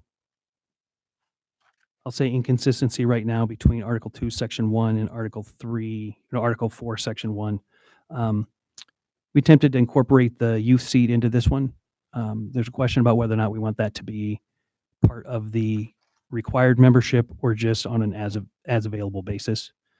So it's a little bit separated out. That's probably the most unique feature inside of this one. And then the the purpose in Article 1, Section 2 is probably the other significant paragraph in this that you'd want to review and give any feedback on. So you're saying, look at Article 1, Section 2, Article 2, Section 1, and Article 4, Section 4, 1. Section. Okay, 1. 1, all right. Can I ask how you came up with the age range? Just because I'm curious. It's fairly arbitrary, but it's assuming that they would have to be able to drive themselves to a meeting and Since it's a conservation board, they might not be driving. have the ability to drive themselves. Yeah. And Or a bike or walking. and then stick it and then just keep it below 20. So it could be a senior in high school, could still be 19, which is why we included 19. I was just thinking, I think that it's high school's 9 through, Yeah, 14. so it's like 14-year-olds. And there's some like high school clubs that would have Some membership. Freshmen that are pretty. Well, there's some like middle schoolers and elementary schoolers. So some of the thought process behind that is we limited it to Yeah. a 1-year term Mhm. so that it would be available to the upperclassmen, so that it would rotate through as you were getting ready for a college application or a job application. You could get this on a resume Is there in your like, senior years.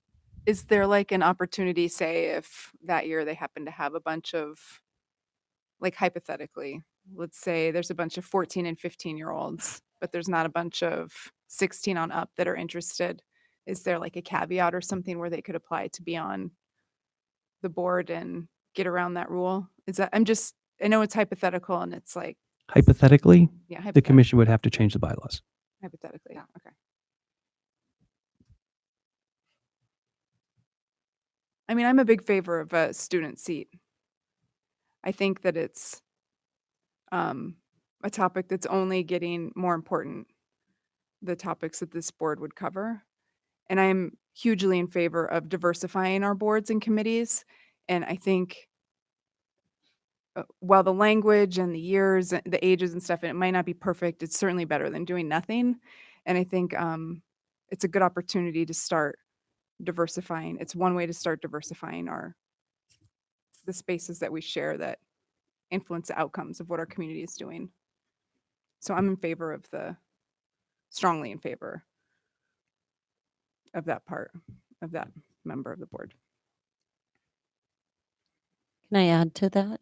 So there is currently a group at the high school that is a conservation group that I don't know if a lot of people know about, but they are working at getting the solar panels or system onto the high school roof to help with electrical costs and conservation, as well as they've worked at some green initiatives in other places like hydroponics and various things. So they're very active. So I think there's probably someone in that very active group that would be interested too. So do you feel like the age limit, anyone else have feedback back on the age? I do think dropping it just a little includes the younger. This is from experience. I was like the second youngest out of 251 students in my class. So that limits them to, this is almost juniors. But dropping it down a grade level or two is helpful to other students who might be younger, but in an upper class. So just dropping it to how? Would anyone else like to see that just slightly younger? Or does it not matter to you? I'm kind of like to give the upperclassmen a chance to do it, but you want,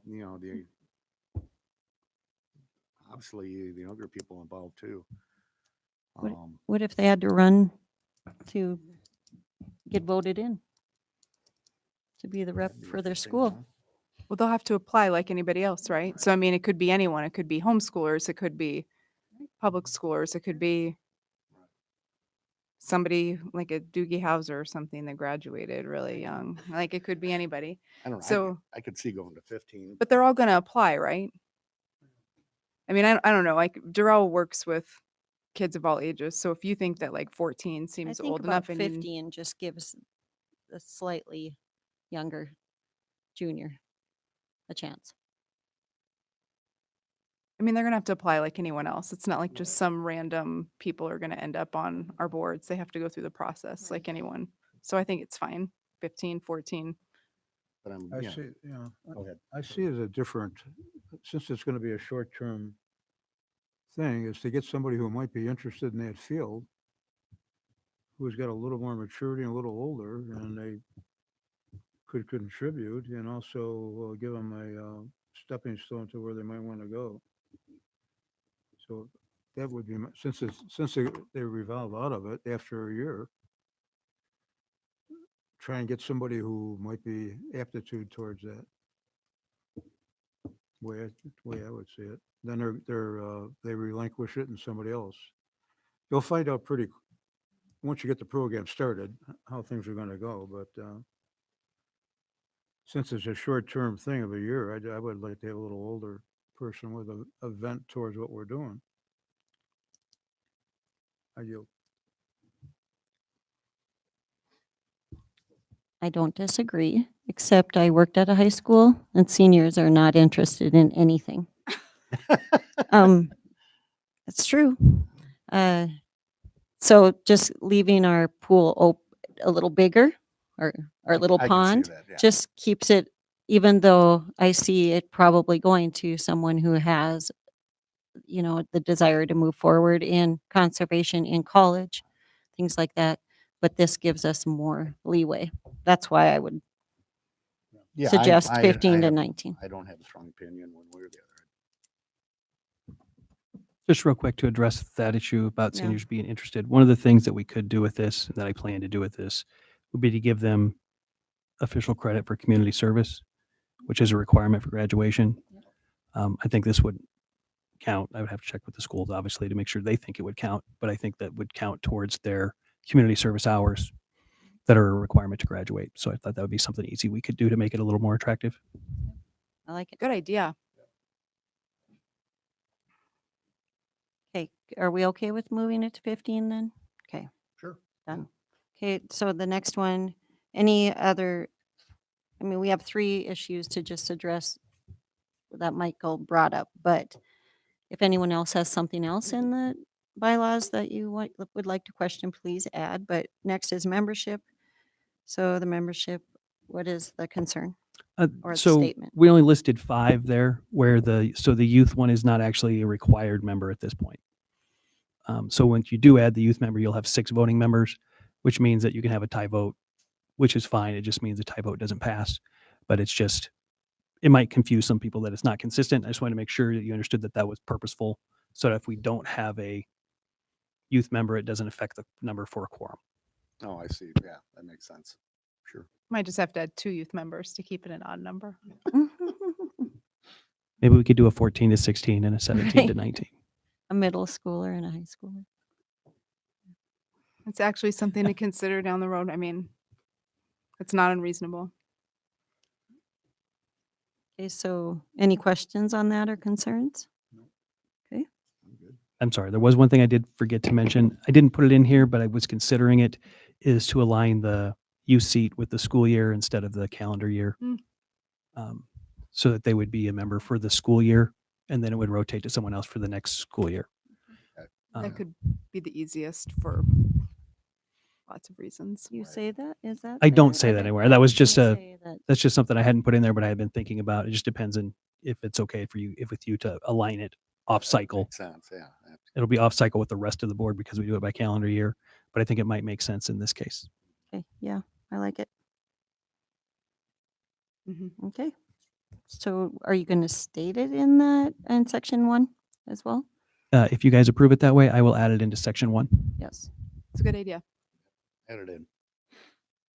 Okay, then the last one is Article 1, Section 2. Go ahead. So this is just in the most concise way possible the purpose of the conservation board. So please read through that and make sure that that is your intent for what the purpose of the conservation board was. And this was probably the part that Cameron had the most changes to, and we added his input in there. So this is Comron Taranchi approved? Article 1, Section 2? I would say this is not, he didn't get to see it after I changed it again, Mhm. but it is incorporating the ideas that he sent me. Okay. I'd give it an 85% incorporation rate of what he sent me. 85%. So like a B, a solid B. And what was your contribution then that was important? No, I incorporated 85% of what the changes that he offered. What are the Oh, okay. 15% you didn't Didn't incorporate? I incorporate. think and they were why? mainly wording. Okay. Yeah, I think it was just, I just rearranged some of the way he had stated some of it. So most of it was grammatical. I don't think it changed in any significant way. The big things he added were the sustainability education. We didn't have that in there immediately. And the renewable energy, which needs to be edited just a little bit. And incorporate renewable energy. I think that's supposed to say as feasible. Those were the big changes that he had to add in.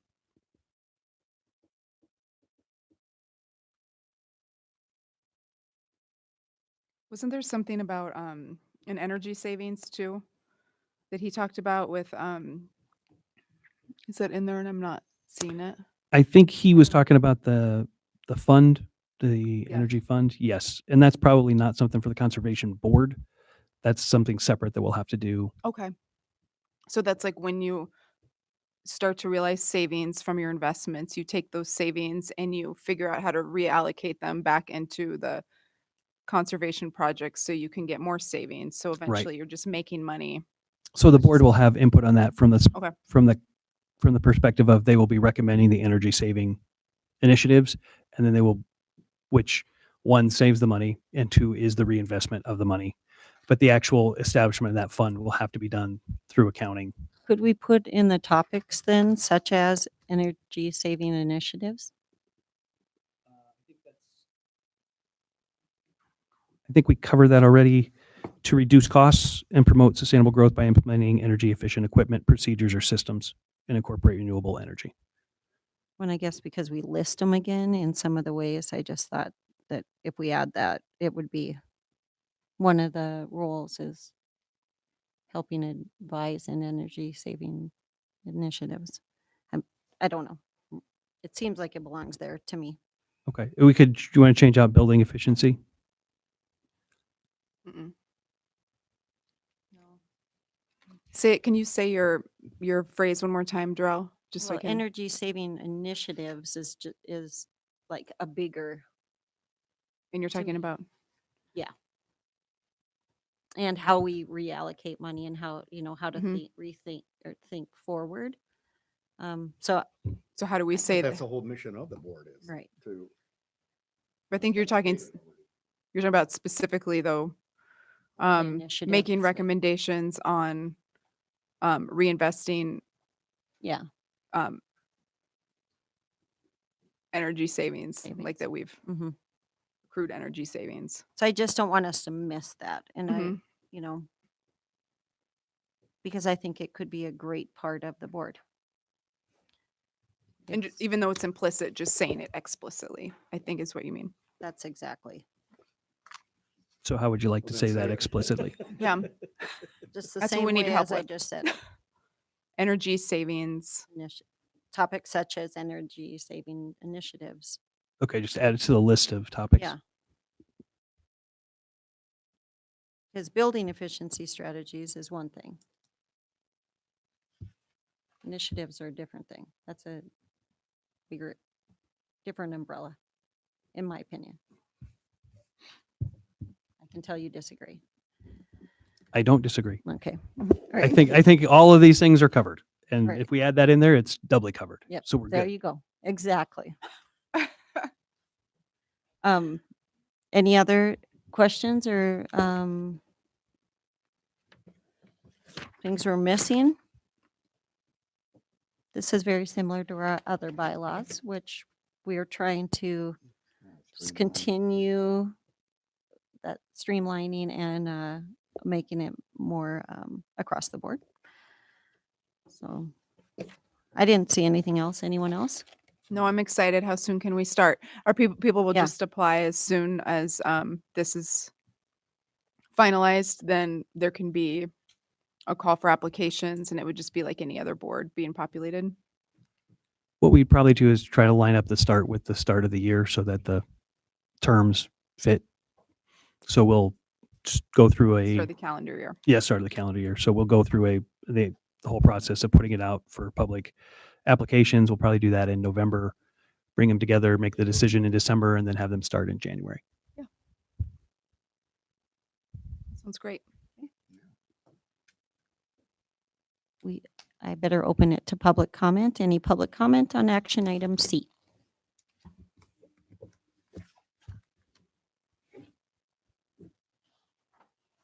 Okay.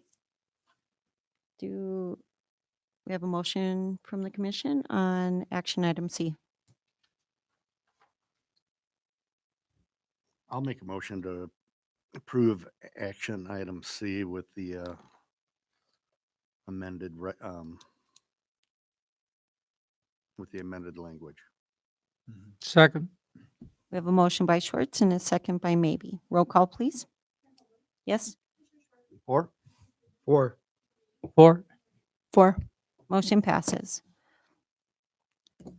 Next and last item before comments is to discuss and share information regarding O Street Connector Trail naming dedication.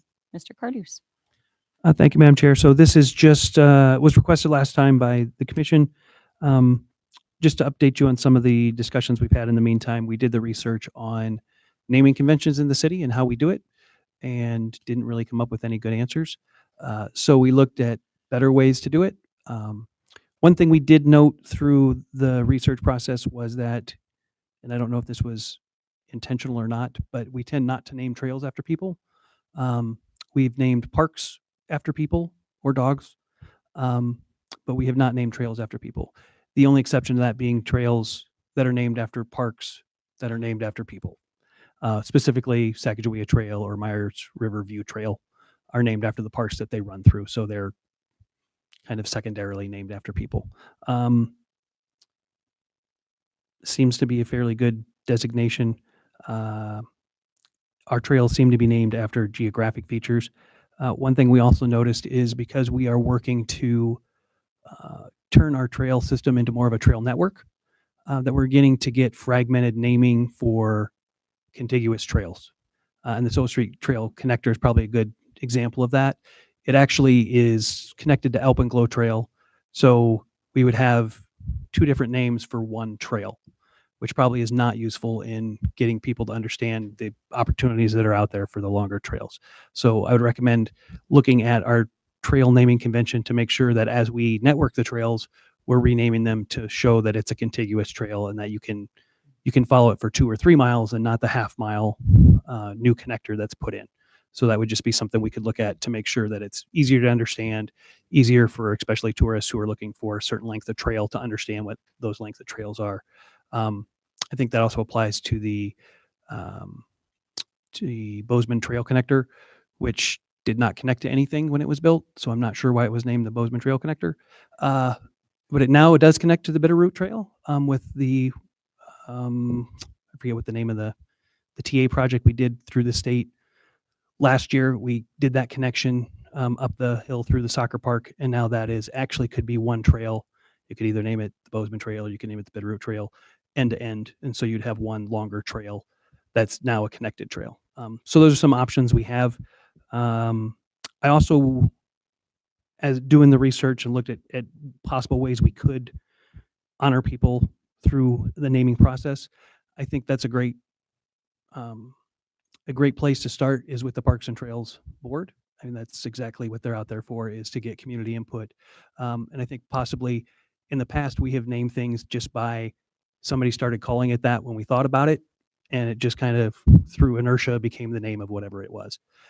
Having a little more intentional process where we go through a public process where people can nominate certain names. You see that a lot for schools and other types of buildings. they could come up with a list of candidates. Parks and Trail Board could go through that, winnow down the applications or the candidates, and then provide a recommended list to the commission for final naming. I think that's something that we could institute that would formalize that process a little bit, and then keep us consistent with how we look at naming things. So there is the information that we found out in our research project. Wow. Anyone have any questions or comments to start? Okay. Any public comment on action item D? You started it. Mike Gomez, 611 North D Street. I'm actually the one that came up and requested that the trail be named after a person who's done so much for the community, Jean Marie Sauvanet. I mentioned the project she was involved with last time I was here, the Mayor's Landfill cleanup, which got named after a dog. The Sacagawea statue. And she was actually the one that has been spearheading the Old Street Connector, has been her project since day one. She's been, the pretty much the driving force between start and finish and getting this trail built. So we have, we name parks after people that probably passed on already. I don't know. Mike Webb, Katie Bunnell was here when Kevin Larkin petitioned to get that park named after her. Jack Weiner, I don't know anything about him. Moja Park, of course, is a dog. I don't know whether the dog is dead or not yet, but anyway, it was a dog. We have the trails, Myers River Trail, the Alpenglow Trail. These guys, you can't actually tell where they go to. They just got names on them. Bitterroot Trail. If you look at the name, you don't know where it's at. Location, where it's located at. Northside Trail, maybe. I don't know. We got the bike path, who's got a name, something like South 89 bike path, like that. One thing that we did do right, or in the past, we recognized the person when he's still alive was Warren McGee. We named a drive after him. There's a McGee Drive down in Sacagawea Park, and that was when he's still around. So we got to actually, see reward for all the labor he did. And I think we need to start thinking about,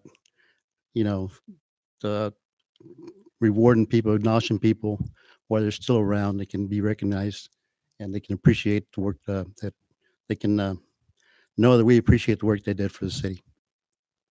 Thank you. Thanks, Mike.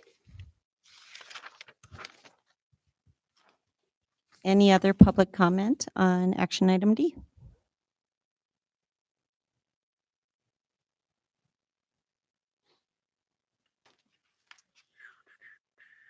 Patricia Grabo, 204 East Calendar Street. I support what Mike is saying about naming this trail after Jean Marie Sauvanet. I've watched her work over the years on all the trails, and there's especially the Lewis and Clark Trail. If you've ever gone to the driving route of the Lewis and Clark Trail as it comes through Livingston, it's pretty remarkable. She not only created the signs, then made the signs, designed the trail, published the material, and I think we keep them. We keep Warren McGee. We keep these people that have done so much for our community kind of in our memory. And I don't think there's anything wrong with naming these landmarks after human beings. One other thing I do want to say, and I will provide you with the whole, I think Mr. Cardos has forgotten that 3 times I've talked about the Bozeman Trail. But I'll give you the map of the Bozeman Trail. That was approved, and that's why it was called the Bozeman Trail Connector. It's an 8-mile circular bike route that has been brought up and is still under consideration by the Trails Committee. So I will give you that information. I was instrumental in getting that grant written for $37,000. So, but I really support this idea of naming this after Jean Marie.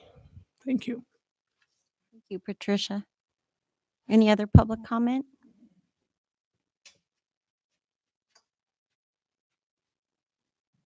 All right, commissioners. Melissa, you're already pushing the button. Go ahead. I want to whisper it so she doesn't hear. Has anybody asked Jean Marie? I Dr. have Jean a Marie? letter from her, Okay. so I will share that. I didn't want her to hear, so I wanted to be quiet about it. Um, I'll actually share what go Jean ahead. Marie emailed.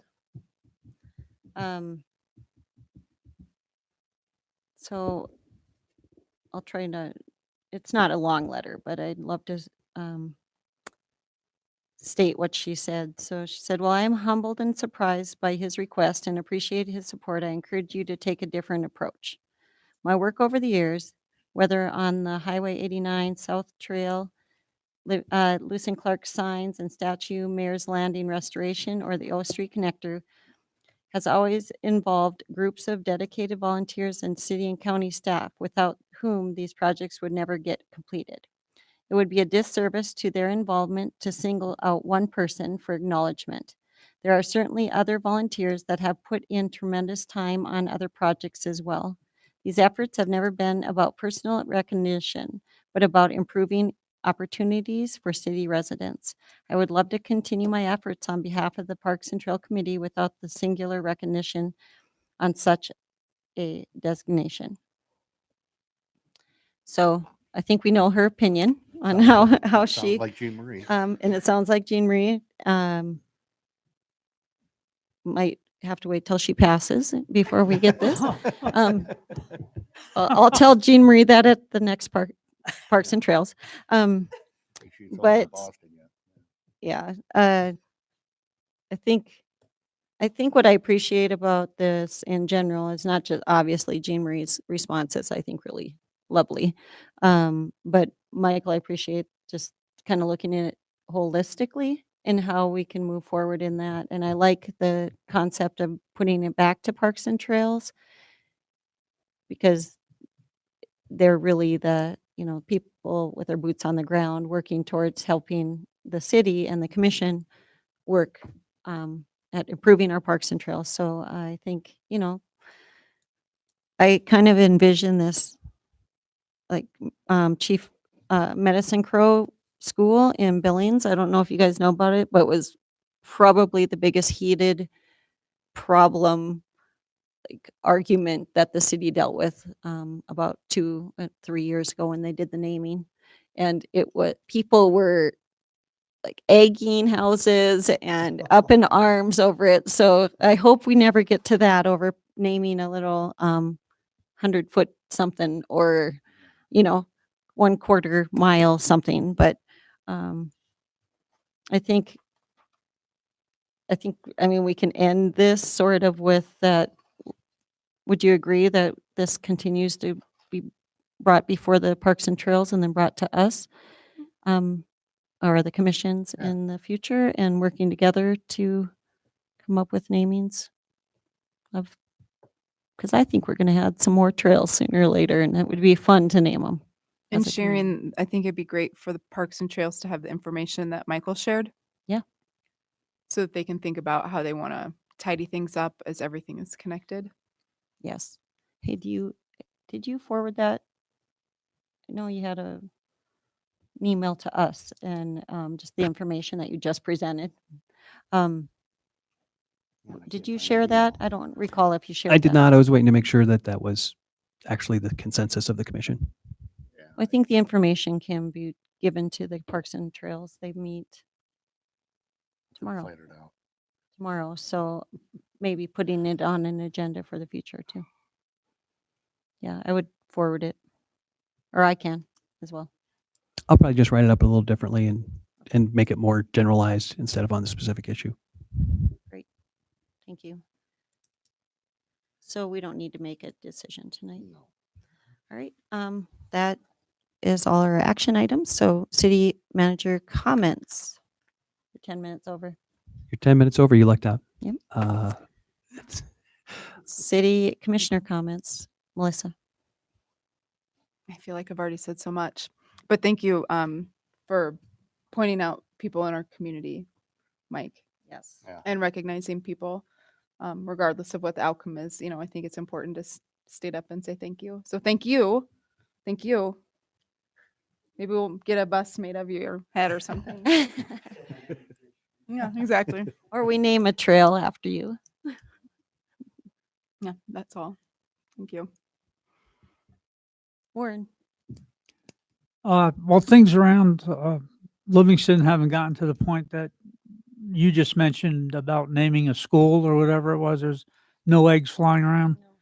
But I think the general tenor of the country has kind of been creeping into Livingston, or it's here in full bore. I don't know which, but I think it'd be really good if people stayed away from using ridicule and sarcasm to discuss items. Not much gets done that way other than pretty much hardening positions. I'd kind of like to see that. I don't know how you do that, but I would like to see that type of thing get toned down. It seems it's always been around, but it seems as if it's getting cranked up, and the country and the way more so than the city, I believe, because I think things are pretty much on a positive note here. Not so much the country. That sort of approach really doesn't accomplish anything. I don't mean to be a bummer here, but I've run into quite a bit of it, and I'd like to see it kind of get tamped down. Thank you. Thanks, Warren. Mel? Nothing? Hmm. All right. Quentin? Last farmer's market is tomorrow, and the weather's supposed to be nice. I plan on attending. And that's all I have. I had something and I can't remember. Aw. So I guess I won't share tonight. And I forgot to pick out and get my notes for my shout out to the citizens, so I'll have to do it next meeting, which I've missed before, but so I'll Mike, I already gave the shout out to you in the past, so Hey, you he can't wasn't have here, it though. twice, but all right. Do I have a motion for adjournment? Say it again. Mel did it. Second. All in favor? Aye. I couldn't remember what I needed to say. Aye, sorry. All opposed? This meeting of the Livingston City Commission is adjourned at 7:43. Very good. Always lose my way right at the end. So there's that commercial on television. Oh, the medication. Oh, yeah, it was epic. Yeah.